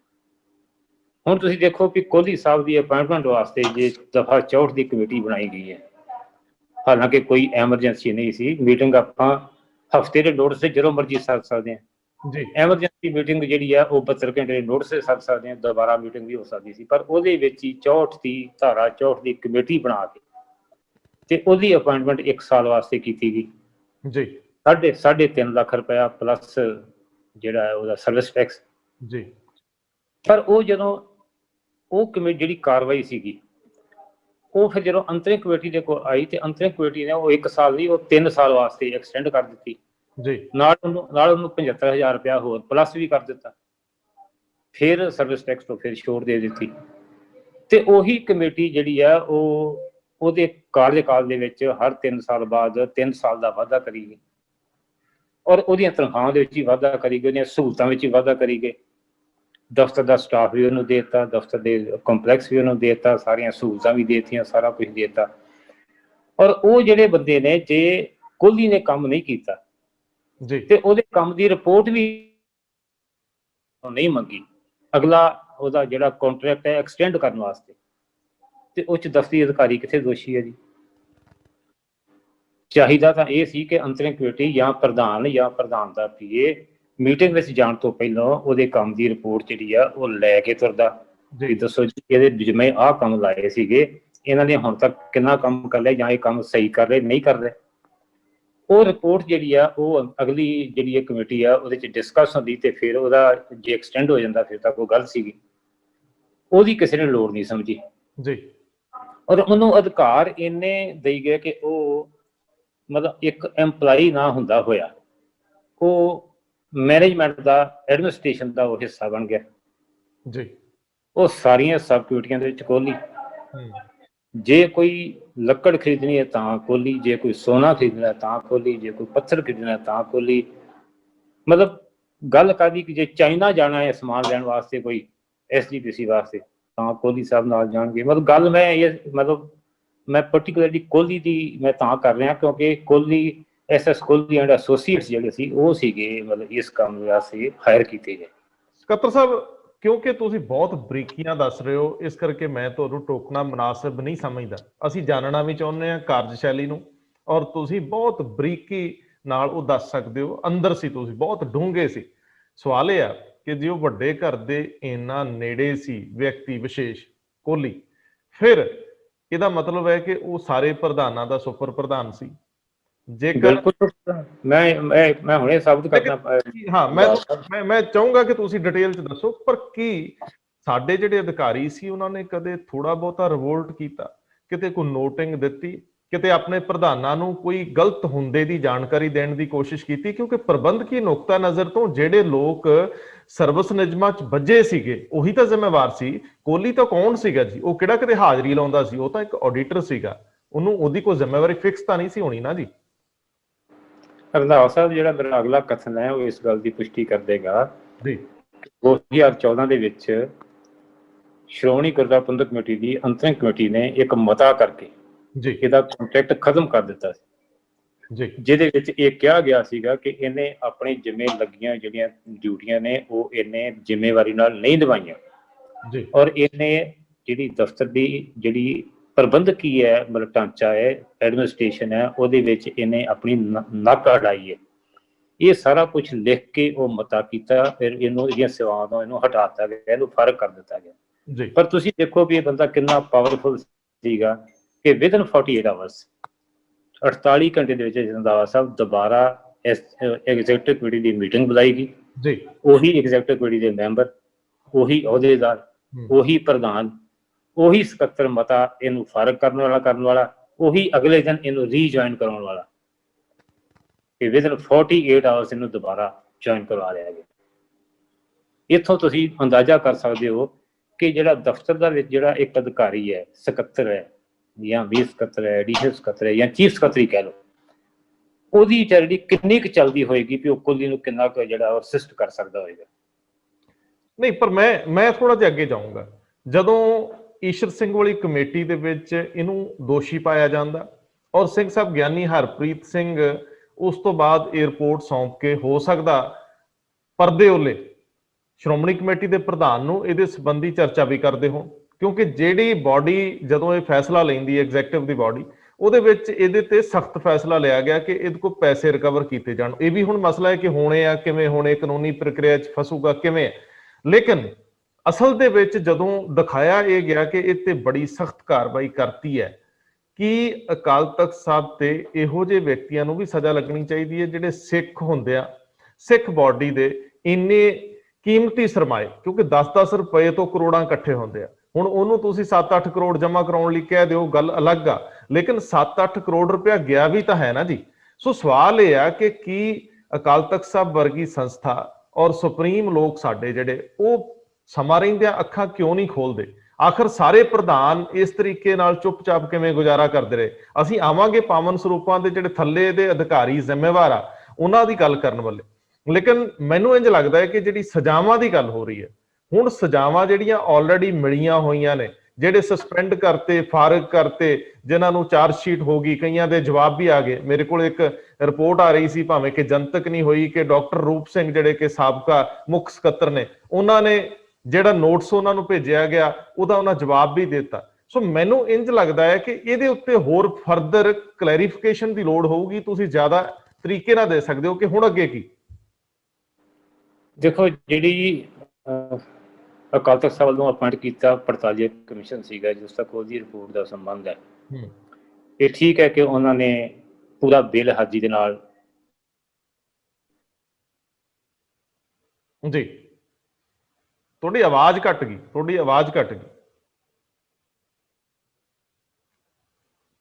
ਸਕੱਤਰ ਸਾਹਿਬ ਤੁਹਾਡੀ ਆਵਾਜ਼ ਨਹੀਂ ਮੈਨੂੰ ਮਿਲ ਰਹੀ। ਹੋਣਾ ਕੀ ਹੈ? ਹਾਂ, ਤੁਹਾਡੀ ਆਵਾਜ਼ ਮੈਨੂੰ ਦੁਬਾਰਾ ਦੱਸਿਓ, ਤੁਹਾਡੀ ਆਵਾਜ਼ ਨਹੀਂ ਸੀ ਮਿਲ ਰਹੀ। ਮੈਂ ਕਿਹਾ ਜੀ ਉਹ ਮੈਂ ਬੇਨਤੀ ਕਰ ਰਿਹਾ ਸੀਗਾ ਕਿ ਬੇਸ਼ੱਕ ਜਿਹੜੀ ਭਾਈ ਈਸ਼ਰ ਸਿੰਘ ਦੀ ਕਮੇਟੀ ਸੀ, ਪੜਤਾਲੀਆ ਕਮਿਸ਼ਨ ਸੀਗਾ, ਉਹਨਾਂ ਨੇ ਬੜਾ ਹੀ ਜਿਹੜਾ ਸਪਸ਼ਟ ਲਿਖਿਆ ਕਿ ਇਹ ਬੰਦਾ ਜਿਹੜਾ ਇਹ 75% ਐਕਸੈਸ ਪੇਮੈਂਟ ਲੈ ਗਿਆ, ਕੰਮ ਇਹਨੇ ਕੀਤਾ ਕੋਈ ਨਹੀਂਗਾ। ਜਿੰਨੀ ਟੋਟਲ ਪੇਮੈਂਟ ਲੈ ਗਿਆ ਜੋ 25% ਛੱਡ ਕੇ ਬਾਕੀ 75% ਜਿਹੜੀ ਉਹ ਇਹਦੇ ਕੋਲੋਂ ਰਿਕਵਰ ਕਰਨੀ ਬਣਦੀ ਹੈ ਜੀ। ਮਤਾ ਵੀ ਹੋ ਗਿਆ, ਮਤਾ ਤਾਂ ਹੋ ਗਿਆ, ਪਰ ਮੈਨੂੰ ਲੱਗਦਾ ਹੈ ਕਿ ਇਹ ਜਿਹੜੀ ਰਿਕਵਰੀ ਵਾਲੀ ਗੱਲ ਹੈ, ਇਹ ਪਤਾ ਸਭ ਨੂੰ ਹੈਗਾ ਹੈ ਕਿ ਇਹ ਰਿਕਵਰ ਹੋਣੇ ਨਹੀਂ ਜਾਂ ਹੋਣੇ ਇੰਨੇ ਸੌਖੇ ਨਹੀਂ। ਪਰ ਮੈਨੂੰ ਲੱਗਦਾ ਹੈ ਕਿ ਜਦੋਂ ਇਹ ਰਿਕਵਰੀ ਵਾਸਤੇ ਉਹਨੂੰ ਜਿਹੜੀ ਚਿੱਠੀ ਜਾਏਗੀ, ਉਹ ਚਿੱਠੀ ਲੈ ਕੇ ਉਹ ਕੋਰਟ ਜਾਏਗਾ, ਉਹ ਕੋਰਟ ਤੋਂ ਸਟੇ ਲੈ ਕੇ ਬੜੇ ਆਰਾਮ ਨਾਲ ਲਿਆ ਕੇ ਇਹਨਾਂ ਨੂੰ ਫੜਾ ਦੇਗਾ ਕਿ ਆਹ ਲਓ ਜੀ, ਆਹ ਕੋਰਟ ਨੂੰ ਸਟੇ ਹੋ ਗਿਆ। ਹੁਣ ਅੱਗੇ ਜੇ ਆਪਾਂ ਆਈਏ ਤੇ ਜੇ ਸਿਰਫ ਕੋਹਲੀ ਨੂੰ ਪੇਮੈਂਟ ਕਰਨ ਵਾਸਤੇ ਹੀ ਡਾਕਟਰ ਰੂਪ ਸਿੰਘ ਜਿਹੜਾ ਹੈ ਤੇ ਉਹ ਦੋਸ਼ੀ ਬਣ ਜਾਂਦਾ ਹੈ ਜੀ। ਤੇ ਰੂਪ ਸਿੰਘ ਜਿਹੜਾ ਹੈ ਉਹ ਤਾਂ 2018 ਤੋਂ ਬਾਅਦ ਜਾ ਕੇ ਤੇ ਮੁੱਖ ਸਕੱਤਰ ਬਣਿਆ। ਉਸ ਤੋਂ ਪਹਿਲਾਂ ਸਰ ਹਰਚਰਨ ਸਿੰਘ ਸੀਗੇ ਜੀ। ਕੋਹਲੀ ਦੀ ਅਪਾਇੰਟਮੈਂਟ ਵੇਲੇ ਸਰ ਦਲਮੇਘ ਸਿੰਘ ਸੀਗੇ ਠੀਕ ਹੈ ਜੀ। ਫਿਰ ਉਸ ਵੇਲੇ ਦੇ ਪ੍ਰਧਾਨ, ਉਸ ਵੇਲੇ ਦੇ ਅੰਤਰਿਮ ਕਮੇਟੀ ਮੈਂਬਰ, ਉਸ ਵੇਲੇ ਦੇ ਅਹੁਦੇਦਾਰ, ਉਸ ਵੇਲੇ ਦੇ ਪ੍ਰਧਾਨਾਂ ਦੇ ਪੀਏ, ਉਹ ਸਾਰੇ ਜ਼ਿੰਮੇਵਾਰ ਕਿਵੇਂ ਨਹੀਂ ਜੀ। ਔਰ ਉਸ ਤੋਂ ਬਾਅਦ ਵੀ ਜਿਹੜਾ ਹੈ ਤੇ ਉਹ ਮਤਲਬ ਸਾਰਾ ਕੁਝ ਉਵੇਂ ਦਾ ਉਵੇਂ ਚੱਲਦਾ ਰਿਹਾ ਜਦ ਤੱਕ ਇਹ 267 ਪਾਵਨ ਸਰੂਪਾਂ ਦਾ ਜਿਹੜਾ ਮੁੱਦਾ ਹੈ ਉਹ ਸਾਹਮਣੇ ਨਹੀਂ ਆਇਆ। ਨਹੀਂ, ਤੁਹਾਡਾ ਸਾਫ਼ ਲਫ਼ਜ਼ਾਂ 'ਚ ਕਹਿਣਾ ਹੈ, ਜੋ ਤੁਸੀਂ ਸਪਸ਼ਟ ਕਰ ਰਹੇ ਹੋ ਕਿ ਜਿਹੜਾ ਇਹ ਪਾਵਨ ਸਰੂਪਾਂ ਨੂੰ ਧਿਆਨ 'ਚ ਰੱਖ ਕੇ ਸਜ਼ਾਵਾਂ ਦਿੱਤੀਆਂ ਨੇ ਜਾਂ ਜਿਹੜੇ ਲੋਕਾਂ ਨੂੰ ਨਾਮਜ਼ਦ ਕੀਤਾ ਹੈ ਕਿ ਇਹ ਅਣਗਹਿਲੀ ਦੇ ਔਰ ਜ਼ਿੰਮੇਵਾਰੀ ਨੇ, ਉਹ ਲੋਕ ਸਿਰਫ ਉਹੀ ਜ਼ਿੰਮੇਵਾਰ ਨਹੀਂ, ਉਸ ਤੋਂ ਇਲਾਵਾ ਵੀ ਇੱਕ ਲੰਬੀ ਲਿਸਟ ਹੈ ਜਿਹੜੇ ਜ਼ਿੰਮੇਵਾਰ। ਜੇ ਉਹ ਜ਼ਿੰਮੇਵਾਰ ਆ ਤੇ ਉਹਨਾਂ ਤੋਂ ਤਾਕਤਵਰ ਜ਼ਿਆਦਾ ਜ਼ਿੰਮੇਵਾਰ। ਤੁਹਾਡਾ ਕਹਿਣ ਦਾ ਮਤਲਬ ਇਹ, ਤੁਹਾਡਾ ਮਤਲਬ ਉਦੋਂ ਦੇ ਪ੍ਰਧਾਨ, ਐਗਜ਼ੈਕਟਿਵ ਬਾਡੀ ਦੇ ਮੈਂਬਰ ਔਰ ਜਿਹੜੇ ਬਾਕੀ ਸਕੱਤਰ ਉਹ ਵੀ ਜ਼ਿੰਮੇਵਾਰ। ਨਹੀਂ, ਕੁਛ ਨੂੰ ਤਾਂ ਰੰਧਾਵਾ ਸਾਹਿਬ ਸਿਰਫ ਸਜ਼ਾ ਹੀ ਇਸ ਕਰਕੇ ਦਿੱਤੀ ਗਈ ਵੀ ਕੁੱਲ ਨੂੰ ਵੱਧ ਪੇਮੈਂਟ ਹੋ ਗਈ। ਹੁਣ ਚਲੋ ਆਪਾਂ ਗੱਲ ਡਾਕਟਰ ਰੂਪ ਸਿੰਘ ਦੀ ਲੈ ਰਹੇ ਹਾਂ, ਉਹਨਾਂ ਦੇ ਕੋਲ ਕਦੀ ਪਬਲੀਕੇਸ਼ਨ ਦਾ ਡਿਪਾਰਟਮੈਂਟ ਹੀ ਨਹੀਂ ਰਿਹਾ। ਅੱਛਾ। ਔਰ ਜਿਹੜਾ ਹੁਣ ਵੀ ਮਤਾ ਹੋਇਆ ਹੈ ਉਹ ਲਿਖਿਆ ਕਿ ਪਬਲੀਕੇਸ਼ਨ ਵਿਭਾਗ ਦੇ ਜਿਹੜੇ ਕਰਮਚਾਰੀ ਨੇ ਉਹਨਾਂ ਨੂੰ ਜਿਹੜੇ ਸਜ਼ਾਵਾਂ ਦਿੱਤੀਆਂ ਜਾਣ, ਤੇ ਉਹਦਾ ਤੇ ਇਹਨਾਂ ਸੰਬੰਧ ਹੀ ਕੋਈ ਨਹੀਂ ਬਣਦਾ ਡਾਕਟਰ ਰੂਪ ਸਿੰਘ ਨਾਲ ਜੀ, ਕਿਉਂਕਿ ਉਹ ਪਬਲੀਕੇਸ਼ਨ ਕਦੀ ਰਹੇ ਹੀ ਨਹੀਂ। ਫਿਰ ਉਹਨਾਂ ਤੋਂ ਪਹਿਲਾਂ ਸੈਕਟਰੀ ਹੋਰ ਕਿੰਨੇ ਰਹੇ, ਹਰਚਰਨ ਸਿੰਘ ਚੀਫ ਸੈਕਟਰੀ ਵੀ ਰਹੇ ਜੀ। ਤੇ ਜੇ ਉਹ ਦੋਸ਼ੀ ਨਹੀਂ ਹੈਗੇ, ਉਹਨਾਂ ਤੋਂ ਪਹਿਲੇ ਪ੍ਰਧਾਨ ਨਹੀਂ ਦੋਸ਼ੀ ਹੈਗੇ। ਹਾਂ, ਇੱਕ ਦੋਸ਼ ਇਹਨਾਂ ਉੱਤੇ ਹੋਰ ਲੱਗਦਾ ਹੈ ਕਿ ਇਹ ਜਿਹੜਾ ਸਰ ਮਨਜੀਤ ਸਿੰਘ ਨੇ ਇੱਕ ਨੋਟ ਲਿਖਿਆ ਸੀਗਾ ਜੀ ਕਿ ਇਹਦੀ ਜਿਹੜੀ ਆ ਲੈਜਰ ਦੇ ਨਾਲ ਉਹਦਾ ਮਿਲਾਨ ਕੀਤਾ ਜਾਵੇ, ਤੇ ਉਹਨਾਂ ਦੀ ਬਦਲੀ ਹੋ ਗਈ। ਉਸ ਤੋਂ ਬਾਅਦ ਡਾਕਟਰ ਰੂਪ ਸਿੰਘ ਦਾ ਕਰਾਉਣਾ ਬਣਦਾ ਸੀਗਾ, ਇਹਨਾਂ ਨੇ ਆਪਣੀ ਜ਼ਿੰਮੇਵਾਰੀ ਨਹੀਂ ਨਿਭਾਈ। ਇਹ ਦੋਸ਼ ਲੱਗਦਾ ਇਹਨਾਂ ਤੇ। ਹੁਣ ਜੇ ਇੱਕ ਅਧਿਕਾਰੀ ਦੀ ਕਾਰਵਾਈ ਆਉਣ ਵਾਲਾ ਜਿਹੜਾ ਅਧਿਕਾਰੀ ਆ ਉਹਨੇ ਮੁਕੰਮਲ ਨਹੀਂ ਕਰਾਈ, ਤੇ ਉਹਦੇ ਵਾਸਤੇ ਵੀ ਹੁਣ ਜੇ ਆਪਾਂ ਕਹਿ ਦਈਏ ਵੀ ਮਤਲਬ ਜੇ ਅਫਸਰ ਅਵਤਾਰ ਸਿੰਘ ਮੱਕੜ ਜਿਹੜੇ ਆ ਉਹ ਪ੍ਰਧਾਨਗੀ ਤੋਂ ਜਿਹੜੇ ਉਹ ਹਟਾ ਦਿੱਤੇ ਗਏ, ਉਸ ਤੋਂ ਬਾਅਦ ਬਡੂੰਗਰ ਸਾਹਿਬ ਪ੍ਰਧਾਨ ਬਣ ਗਏ। ਫਿਰ ਉਹਨਾਂ ਦੇ ਜਿਹੜੇ ਅਧੂਰੇ ਕੰਮ ਸੀ ਉਹ ਬਡੂੰਗਰ ਸਾਹਿਬ ਨੇ ਕਰਨੇ ਸੀਗੇ, ਉਹ ਨਹੀਂ ਹੋਏ। ਫਿਰ ਉਹਨਾਂ ਦਾ ਉਹ ਪ੍ਰਧਾਨ ਸਾਹਿਬ ਬਡੂੰਗਰ ਸਾਹਿਬ ਦੋਸ਼ੀ, ਫਿਰ ਉਹਨਾਂ ਦਾ ਪੀਏ ਦੋਸ਼ੀ, ਫਿਰ ਉਸ ਤੋਂ ਬਾਅਦ ਲੌਂਗੋਵਾਲ ਸਾਹਿਬ ਆ ਗਏ। ਜੇ ਕੰਮ ਉਹ ਹੁਣ ਤੱਕ ਵੀ ਨਹੀਂ ਹੋਏ, ਜਿਹੜੇ ਕੰਮ ਨਹੀਂ ਹੋਏ, ਫਿਰ ਗਾਂ ਕੌਣ ਦੋਸ਼ੀ ਹੋਏਗਾ? ਇਸ ਤਰ੍ਹਾਂ ਨਹੀਂ ਹੁੰਦਾ। ਗੱਲ ਜਿਹੜੀ ਇਹ ਹੈ ਕਿ ਭਾਈ ਈਸ਼ਰ ਸਿੰਘ ਨੂੰ ਦਫ਼ਤਰ ਦੀ ਕਾਰਜ ਪ੍ਰਣਾਲੀ ਬਾਰੇ ਕੋਈ ਗਿਆਨ ਨਹੀਂ ਹੈਗਾ ਸੀਗਾ ਕਿ ਇਹਦੇ 'ਚ ਸਿੱਧਾ ਸੈਕਟਰੀ ਨਾਲ ਹੀ ਫਾਈਲ ਦੀ ਸੰਬੰਧ ਹੁੰਦੀ। ਕਲੈਰੀਕਲ ਲੈਵਲ ਤੋਂ ਉੱਪਰ ਸੁਪਰਵਾਈਜ਼ਰ ਲੈਵਲ ਹੁੰਦਾ ਹੈ, ਫਿਰ ਇੰਚਾਰਜ ਲੈਵਲ ਹੁੰਦਾ ਹੈ, ਫਿਰ ਮੀਤ ਸਕੱਤਰ ਹੁੰਦਾ ਹੈ, ਫਿਰ ਐਡੀਸ਼ਨਲ ਸਕੱਤਰ ਹੁੰਦਾ ਹੈ, ਫਿਰ ਸਕੱਤਰ ਹੁੰਦਾ ਹੈ, ਫਿਰ ਮੁੱਖ ਸਕੱਤਰ ਹੁੰਦਾ ਹੈ ਜੀ। ਹੁਣ ਉਹੀ ਜਿਹੜੀ ਕਾਰਵਾਈ ਹੈ, ਜੇ ਰੂਪ ਸਿੰਘ ਜਿਹੜੀ ਆ ਉਹ ਮਤਲਬ ਫਰਦਰ ਰਿਪੋਰਟ ਵਾਸਤੇ ਥੱਲੇ ਰੈਫਰ ਕਰ ਦਿੰਦੇ, ਉਹ ਮੁੜ ਕੇ ਉਹ ਆਉਂਦੀ ਨਹੀਂ ਹੈ, ਤੇ ਉਹ ਦੋਸ਼ੀ ਕਿੱਥੋਂ ਹੋ ਗਿਆ ਜੀ। ਸੋ ਇਹ ਗੱਲ ਜਿਹੜੀ ਆ ਇਹ ਭਾਈ ਈਸ਼ਰ ਸਿੰਘ ਨੂੰ ਇਸ ਕਾਰਜ ਪ੍ਰਣਾਲੀ ਦੀ ਸ਼ਾਇਦ ਪੂਰੀ ਸਮਝ ਨਹੀਂ ਸੀ। ਅੱਛਾ, ਮੈਂ ਸਕੱਤਰ ਸਾਹਿਬ ਇਹਦੇ, ਕਿਉਂਕਿ ਇੰਜ ਲੱਗਦਾ ਜਿਵੇਂ ਤੁਸੀਂ ਡਾਕਟਰ ਰੂਪ ਸਿੰਘ ਦੀ ਐਡਵੋਕੇਸੀ ਕਰ ਰਹੇ ਹੋਵੋ। ਮੈਂ ਇਹ ਪੁੱਛਦਾ ਹਾਂ ਤੁਹਾਨੂੰ ਕਿ ਜੇਕਰ ਡਾਕਟਰ ਰੂਪ ਸਿੰਘ ਥੱਲੇ ਨੂੰ ਫਾਈਲ ਮਾਰਕ ਕਰ ਦਿੰਦੇ ਆ, ਤੇ ਇੱਕ ਸਮੇਂ ਬਾਅਦ ਉਹਨਾਂ ਦੀ ਨੈਤਿਕ ਜ਼ਿੰਮੇਵਾਰੀ ਸੀ ਕਿ ਉਹ ਪੁੱਛਦੇ ਕਿ ਮੈਂ ਜੋ ਇਹ ਇਨਕੁਆਇਰੀ ਮਾਰਕ ਕੀਤੀ ਹੈ ਮੇਰੇ ਤੱਕ ਵਾਪਸ ਕਿਉਂ ਨਹੀਂ ਆਈ, ਇਹਦੀ ਰਿਪੋਰਟ ਕਿਉਂ ਨਹੀਂ ਆਈ। ਇਹ ਇੱਕ ਪਹਿਲੂ ਆ। ਲੇਕਿਨ ਜੇਕਰ ਮੈਂ ਦੂਜਾ ਸਵਾਲ ਤੁਹਾਨੂੰ ਪੁੱਛਾਂ, ਮੈਨੂੰ ਹੁਣ ਜਰਾ ਖੁੱਲ ਕੇ ਦੱਸਿਓ, ਬਤੌਰ ਸਕੱਤਰ ਉਸੇ ਤਰੀਕੇ ਨਾਲ ਦੱਸਿਓ ਜਿੰਨੀ ਇਮਾਨਦਾਰੀ ਨਾਲ ਦੱਸਣਾ ਬਣਦਾ ਹੈ, ਕਿ ਜੇਕਰ ਈਸ਼ਰ ਸਿੰਘ ਦੀ ਜਗ੍ਹਾ ਤੁਸੀਂ ਹੁੰਦੇ ਤੇ ਕੀ ਕਰਦੇ? ਦੇਖੋ ਰੰਧਾਵਾ ਸਾਹਿਬ, ਜੇ ਆ ਹੁੰਦਾ ਜਾਂ ਉਹ ਹੁੰਦਾ, ਇਹਦਾ ਕੁਝ ਆਪਾਂ ਕਹਿ ਨਹੀਂ ਸਕਦੇ। ਪਰ ਇੱਕ ਗੱਲ ਜ਼ਰੂਰ ਹੈ ਜੀ ਕਿ ਜਿਸ ਬੰਦੇ ਨੂੰ SGPC ਦੀ ਕਾਰਜ ਪ੍ਰਣਾਲੀ ਦੀ ਸਮਝ ਹੈ, ਉਹ ਲੈਜਰਾਂ ਵੱਲ ਦੇਖਦਾ। ਹੁਣ ਮੈਂ ਤੁਹਾਨੂੰ ਇੱਕ ਗੱਲ ਕਲੀਅਰ ਕਰ ਦਿਆਂ ਕਿ ਭਾਈ ਈਸ਼ਰ ਸਿੰਘ ਦੀ ਆਪਣੀ ਰਿਪੋਰਟ ਦੇ ਵਿੱਚ ਹੀ ਲਿਖਿਆ ਜੀ ਕਿ 267 ਸਰੂਪ ਜਿਹੜੇ ਨੇ ਉਹ ਗੁਰਦੁਆਰਾ ਕਮੇਟੀਆਂ ਨੂੰ ਦਿੱਤੇ ਗਏ। ਜੀ ਪਾਣੀ ਲੈ ਲਓ। ਰੰਧਾਵਾ ਸਾਹਿਬ, ਉਹਨਾਂ ਜਿਸ ਤਰ੍ਹਾਂ ਮੈਂ ਤੁਹਾਨੂੰ ਹੁਣੇ ਦੱਸ ਰਿਹਾ ਸੀਗਾ ਕਿ ਉਹਨਾਂ ਦੀ ਭਾਈ ਈਸ਼ਰ ਸਿੰਘ ਦੀ ਆਪਣੀ ਰਿਪੋਰਟ ਇਹ ਗੱਲ ਕਹਿੰਦੀ ਹੈ ਕਿ ਇਹ ਜਿਹੜੇ 267 ਸਰੂਪ ਨੇ, ਇਹ ਇਹਨਾਂ ਨੇ ਗੁਰਦੁਆਰਾ ਕਮੇਟੀਆਂ ਤੇ ਸੰਗਤਾਂ ਨੂੰ ਦੇ ਕੇ ਜੀ ਤੇ ਇਹਨਾਂ ਦੀ ਜਿਹੜੀ ਭੇਟਾ ਹੈ ਉਹ ਗੁਰਦੁਆਰਾ ਫੰਡਾਂ ਵਿੱਚ ਜਮ੍ਹਾਂ ਨਹੀਂ ਕਰਵਾਈ। ਇਹਦਾ ਮਤਲਬ ਇਹ ਹੈ ਕਿ ਇਹ ਸਿੱਧਾ ਗਬਨ ਦਾ ਕੇਸ ਹੈ, ਨਾ ਕਿ ਬੇਅਦਬੀ ਦਾ। ਹੁਣ ਇਹ ਬੇਅਦਬੀ ਜਿਹੜੀ ਆ ਇਹ ਕਿਤਨਾ ਬਣ ਗਈ, ਕਿਵੇਂ ਬਣ ਗਈ, ਮਤਲਬ ਜਾਂ ਤਾਂ ਸ਼੍ਰੋਮਣੀ ਕਮੇਟੀ ਦੇ ਕੋਲੋਂ ਕੁਛ ਇਹੋ ਜਿਹੀ ਜਿਹੜੀ ਸਟੇਟਮੈਂਟ ਦਿੱਤੀ ਗਈ, ਗੁੰਮ ਹੋ ਗਏ ਜਾਂ ਮਿਸਪਲੇਸ ਹੋ ਗਏ, ਇਸ ਤਰ੍ਹਾਂ ਦੀ ਸਟੇਟਮੈਂਟ ਆ ਗਈ। ਹਾਲਾਂਕਿ ਮੈਂ ਡੇ 1 ਤੋਂ ਇਹ ਗੱਲ ਕਹਿੰਦਾ ਸੀਗਾ ਕਿ ਪਾਵਨ ਸਰੂਪ ਜਿਹੜੇ ਆ ਉਹ 5 ਸਿੰਘਾਂ ਦੀ ਮਰਜ਼ੀ ਤੋਂ, 5 ਸਿੰਘਾਂ ਤੋਂ ਬਿਨਾਂ ਕੋਈ ਸਰੂਪ ਜਿਹੜਾ ਉੱਥੋਂ ਜਾ ਨਹੀਂ ਸਕਦਾ। ਕੋਈ ਛੋਟੀ ਜਿਹੀ ਚੀਜ਼ ਨਹੀਂ ਜਿਹੜੀ ਕੋਈ ਜੇਬ 'ਚ ਪਾ ਕੇ ਲੈ ਜਾਵੇ। ਸਰੂਪ ਕਿਤੇ ਨਹੀਂ ਗਏ। ਸਿਰਫ ਇਹ ਹੈ ਕਿ ਕੁਝ ਸਰੂਪਾਂ ਦੀ ਭੇਟਾ ਜਿਹੜੀ ਆ ਉਹ ਦਫ਼ਤਰੀ ਕਰਮਚਾਰੀਆਂ ਨੇ ਗੁਰਦੁਆਰਾ ਫੰਡਾਂ ਜਮ੍ਹਾਂ ਨਹੀਂ ਕਰਾਈ, ਉਹਨਾਂ ਦੀ ਰਸੀਦ ਨਹੀਂ ਕੱਟੀ, ਔਰ ਜਿਨ੍ਹਾਂ ਦੀ ਮਾਇਆ ਨਹੀਂ ਆਈ ਇਹਨਾਂ ਸਮਝਿਆ ਵੀ ਉਹ ਸਰੂਪ ਨਹੀਂ ਹੈਗੇ। ਸਰੂਪ ਕਿੱਥੇ ਗਏ? ਸਰੂਪ ਤਾਂ ਗਏ ਮਤਲਬ ਜਿਹੜੇ ਆ ਉਹ ਪ੍ਰੋਸੀਜਰਲ ਗਏ, ਮਰਿਆਦਾ ਅਨੁਸਾਰ ਹੀ ਗਏ ਹੋਣਗੇ। ਸੋ ਇੱਕ ਤਾਂ ਇਹ ਮਸਲਾ ਜਿਹੜਾ ਹੈ ਉਹਦੇ 'ਚ ਫਿਰ ਇਹ ਰੂਪ ਸਿੰਘ ਜਿਹੜਾ ਹੈ ਉਹ ਬੇਅਦਬੀ ਦਾ ਕਿਤੇ ਦੋਸ਼ੀ ਨਹੀਂ ਹੈ। ਇਹਦੇ ਇਲਾਵਾ ਹੋਰ ਵੀ ਕਈ ਕਰਮਚਾਰੀ ਨੇ। ਮਤਲਬ ਮੈਂ, ਜੇ ਤੁਸੀਂ ਮੈਨੂੰ ਪੁੱਛ ਰਹੇ ਸੀ ਵੀ ਜੇ ਮੈਂ ਕਰਦਾ ਤੇ ਮਤਲਬ ਇਹ ਜਿਹੜੀ ਆ ਕਿ ਹੁਣ ਤੋਂ ਉਦੋਂ ਤੋਂ ਲੈ ਕੇ ਹੁਣ ਤੱਕ ਜੋ ਵੀ ਪਬਲੀਕੇਸ਼ਨ ਦਾ ਰਿਲੇਟਡ ਰਿਹਾ ਉਹਦੇ ਹਰ ਇੱਕ ਦੇ ਬਿਆਨ ਲੈ ਜਾਂਦੇ ਜੀ। ਉਹਦੇ ਵਿੱਚੋਂ ਬਹੁਤ ਸਾਰੇ ਬੰਦੇ ਜਿਹੜੇ ਨੇ ਉਹਨਾਂ ਨੂੰ ਤਾਂ ਬੁਲਾਇਆ ਤੱਕ ਨਹੀਂ ਗਿਆ। ਉਹਨਾਂ ਨੂੰ ਉਹਦੇ ਵਿੱਚੋਂ ਪਿਕ ਐਂਡ ਚੂਜ਼ ਕਰ ਲਈ ਜੀ। ਮਤਲਬ ਜਿਵੇਂ ਕਿ ਪਹਿਲਾਂ ਹੀ ਤੈਅ ਹੋਵੇ, ਮਤਲਬ ਵੀ ਮੈਂ ਇਹਨੂੰ ਛੱਡਣਾ ਹੈ, ਇਹਨੂੰ ਰੱਖਣਾ ਹੈ, ਇਹਨੂੰ ਛੱਡਣਾ, ਇਹਨੂੰ ਰੱਖਣਾ ਹੈ। ਹੁਣ ਉਹਦੇ ਵਿੱਚ ਕੁਝ ਪਬਲੀਕੇਸ਼ਨ ਦੇ ਜਿਹੜੇ ਐਡੀਸ਼ਨਲ ਸੈਕਟਰੀ ਰਹੇ, ਕੁਝ ਸੈਕਟਰੀ ਰਹੇ, ਉਹਨਾਂ ਦੀ ਕਦੇ ਕੋਈ ਸਟੇਟਮੈਂਟ ਵੀ ਨਹੀਂ ਹੈਗੀ। ਜਿਹੜੇ ਨਹੀਂ ਰਹੇ ਉਹਨਾਂ ਦੀਆਂ ਸਟੇਟਮੈਂਟ ਵੀ ਹੈਗੀਆਂ। ਸੋ ਇਹ ਜਿਹੜੀ ਗੱਲ ਜਿਹੜੀ ਹੋਈ ਹੈ, ਮੈਨੂੰ ਲੱਗਦਾ ਹੈ ਕਿ ਇਹ ਵੀ ਇਹ ਜਿਹੜੀ ਰਿਪੋਰਟ ਹੈ ਇਹ ਕੋਈ ਬਹੁਤ ਨਿਰਪੱਖ ਹੋਈ ਹੈ। ਹਾਲਾਂਕਿ ਉਹਨਾਂ ਨੇ ਬਹੁਤ ਜ਼ੋਰ ਲਾਇਆ ਹੈ, ਬੜੀ ਬਰੀਕੀ ਨਾਲ ਜਿਹੜੀ ਹੈ ਛਾਣਬੀਣ ਕੀਤੀ ਹੈ। ਇੱਕ ਸਵਾਲ ਉੱਠ ਪੈਂਦਾ ਹੈ ਕਿ ਈਸ਼ਰ ਸਿੰਘ ਸ਼੍ਰੋਮਣੀ ਕਮੇਟੀ ਦੇ ਉਹਨਾਂ ਲੋਕਾਂ ਦੇ ਪ੍ਰਭਾਵ 'ਚ ਸੀਗੇ ਜਿਹੜੇ ਲੋਕ ਕਿਸੇ ਨੂੰ ਬਚਾਉਣਾ ਚਾਹੁੰਦੇ ਸੀ, ਕਿਸੇ ਨੂੰ ਢੰਗਣਾ ਚਾਹੁੰਦੇ ਸੀ। ਤੁਹਾਡੇ ਮਤਲਬ ਕਿ ਅਕਾਲ ਤਖਤ ਸਾਹਿਬ ਦੇ ਸਕੱਤਰੇਤ ਦੇ ਵਿੱਚ ਜਿੱਥੇ ਉਹ ਰਿਪੋਰਟ ਕਰਦੇ ਸੀ ਜਾਂ ਬੈਠਦੇ ਹੋਣਗੇ, ਉੱਥੋਂ ਵੀ ਕੋਈ ਇਨਫਲੂਐਂਸ ਕੀਤਾ ਜਾ ਰਿਹਾ ਸੀ ਉਹਨਾਂ ਨੂੰ? ਆਖਰ ਈਸ਼ਰ ਸਿੰਘ ਦੀ ਚੋਣ ਜਿਹੜੀ ਆ, ਕਿਤੇ ਤੁਹਾਨੂੰ ਲੱਗਦਾ ਉਹ ਵੀ ਸ਼ੱਕੀ ਹੈ? ਜੇ ਇਹੋ ਜਿਹੇ ਇਨਸਾਨ ਇਹੋ ਜਿਹੇ ਸਮੇਂ, ਔਖੇ ਸਮੇਂ ਤੇ ਪ੍ਰਭਾਵਿਤ ਹੋ ਸਕਦੇ ਆ, ਅਸਰ ਅੰਦਾਜ਼ ਕੀਤਾ ਜਾ ਸਕਦਾ ਉਹਨਾਂ ਨੂੰ ਕਿ ਇਹਦੇ ਵਿੱਚ ਇਹਨਾਂ 100 ਬੰਦਿਆਂ ਚੋਂ 30 ਦੀ ਰਿਪੋਰਟ ਲੈ ਲਓ ਜਾਂ ਇਹਨਾਂ ਦੇ ਬਿਆਨ ਲੈ ਲਓ ਤੇ ਬਾਕੀ ਛੱਡ ਦਿਓ? ਤੁਹਾਡਾ ਇਹ ਵੱਡਾ ਸਵਾਲ ਖੜਾ ਹੋ ਜਾਂਦਾ ਨਾ। ਦੇਖੋ, ਕਿਉਂਕਿ ਪੜਤਾਲੀਆ ਕਮਿਸ਼ਨ ਦੀ ਜਿਹੜੀ ਚੋਣ ਹੈ, ਜਿਹੜੀ ਭਾਈ ਈਸ਼ਰ ਸਿੰਘ ਦੀ ਉਹਦੀ ਟੀਮ ਦੀ ਚੋਣ ਹੈ, ਉਹ ਕਿਉਂਕਿ ਸ੍ਰੀ ਅਕਾਲ ਤਖਤ ਸਾਹਿਬ ਨੇ ਕੀਤੀ, ਮੈਂ ਇਹਦੇ ਉੱਤੇ ਕੋਈ ਟਿੱਪਣੀ ਨਹੀਂ ਕਰਨਾ ਚਾਹੁੰਦਾ। ਅਸੀਂ ਸਿਰ ਨਵਾਉਂਦੇ ਹਾਂ ਅਕਾਲ ਤਖਤ ਸਾਹਿਬ ਅੱਗੇ। ਪਰ ਚੋਣ ਵੀ ਮੈਂ ਇਹ ਨਹੀਂ ਕਹਿੰਦਾ ਕਿ ਗਲਤ ਹੋਈ ਜੀ। ਪਰ ਤੁਸੀਂ ਦੇਖੋ, ਮੈਂ ਇਹ 'ਚ ਇੱਕ ਐਗਜ਼ਾਮਪਲ ਦਿਆਂਗਾ ਕਿ ਦਫ਼ਤਰ ਦਾ ਇੱਕ ਛੋਟਾ ਕਰਮਚਾਰੀ ਕਹਿ ਰਿਹਾ ਹੈ ਕਿ ਮੇਰੇ ਕੋਲ ਜੋ ਕੁਛ ਰਿਕਾਰਡ ਸੀਗਾ ਉਹ ਇੱਕ ਉੱਚ ਅਧਿਕਾਰੀ ਨੇ ਮੇਰੇ ਕੋਲੋਂ ਲੈ ਲਿਆ, ਮੇਰੇ ਕੋਲੋਂ ਖੋਹ ਲਿਆ। ਲਿਖਿਆ ਉਹ 'ਚ? ਹਾਂਜੀ। ਔਰ ਉਹਦੇ ਕਿਤੇ ਮਤਲਬ ਜਿਹੜੀ ਆ ਸਟੇਟਮੈਂਟ ਤੱਕ ਨਹੀਂ ਲਏਗੀ ਜਿਹਦੇ ਬਾਰੇ ਉਹ ਕਹਿ ਰਿਹਾ।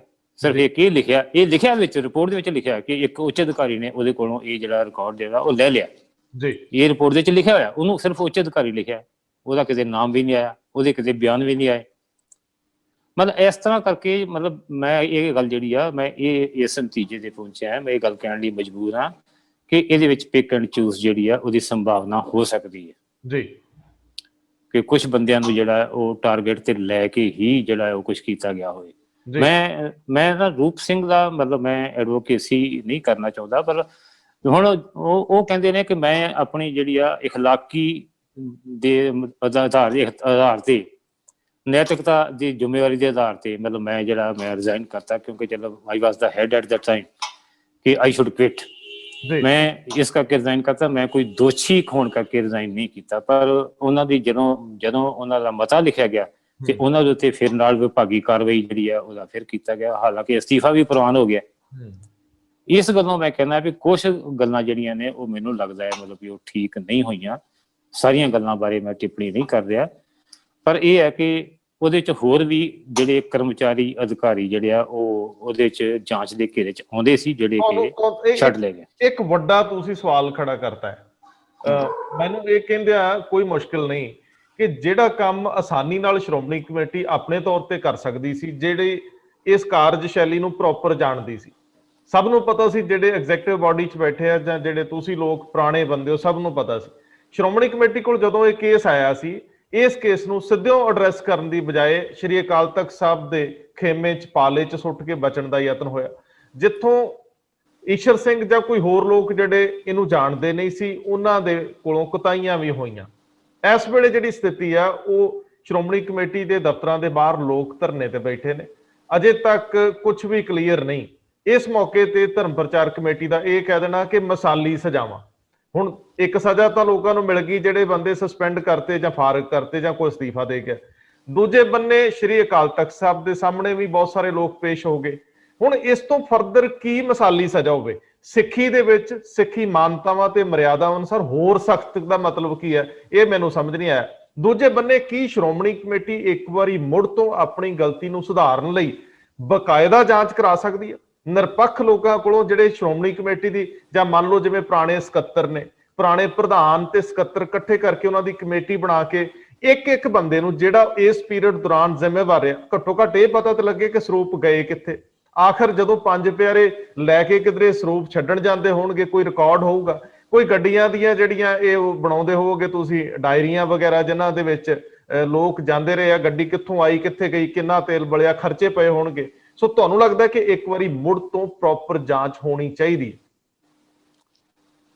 ਦੇਖੋ ਰਾਓ ਸਾਹਿਬ, ਤੁਸੀਂ ਹੁਣੇ ਕੀਤਾ ਵੀ ਕੀ ਤੁਸੀਂ ਸਮਝਦੇ ਹੋ ਕਿ ਸ਼੍ਰੋਮਣੀ ਕਮੇਟੀ ਦੀ ਜਿਹੜੀ ਹੈ ਉਹ ਆਪ ਹੀ ਇਹ ਜਾਂਚ ਵੀ ਕਰ ਸਕਦੀ ਸੀ? ਮੈਂ ਕਹਿੰਦਾ ਕਿ ਸ਼੍ਰੋਮਣੀ ਕਮੇਟੀ ਹੀ ਇਸ ਦੀ ਜਾਂਚ ਕਰ ਸਕਦੀ ਸੀ ਜੀ, ਕਿਉਂਕਿ ਸ਼੍ਰੋਮਣੀ ਕਮੇਟੀ ਦਾ ਕੋਈ ਵੀ ਜਿਹੜੇ ਅਧਿਕਾਰੀ ਨੇ ਉਹ ਉੱਥੇ ਛੋਟੇ ਲੈਵਲ ਤੋਂ ਜਿਹੜੇ ਆ ਉਹ ਕੰਮ ਕਰਦੇ ਤਜਰਬੇ ਦੇ ਨਾਲ ਕਿਤੇ ਨਾ ਕਿਤੇ ਜਿਹੜੇ ਆ ਅਹੁਦੇ ਤੇ ਪਹੁੰਚੇ ਹੁੰਦੇ ਆ, ਉਹ ਸਾਰੇ ਪ੍ਰੋਸੈਸ ਦੇ ਵਿੱਚੋਂ ਲੰਘ ਕੇ ਗਏ ਹੁੰਦੇ।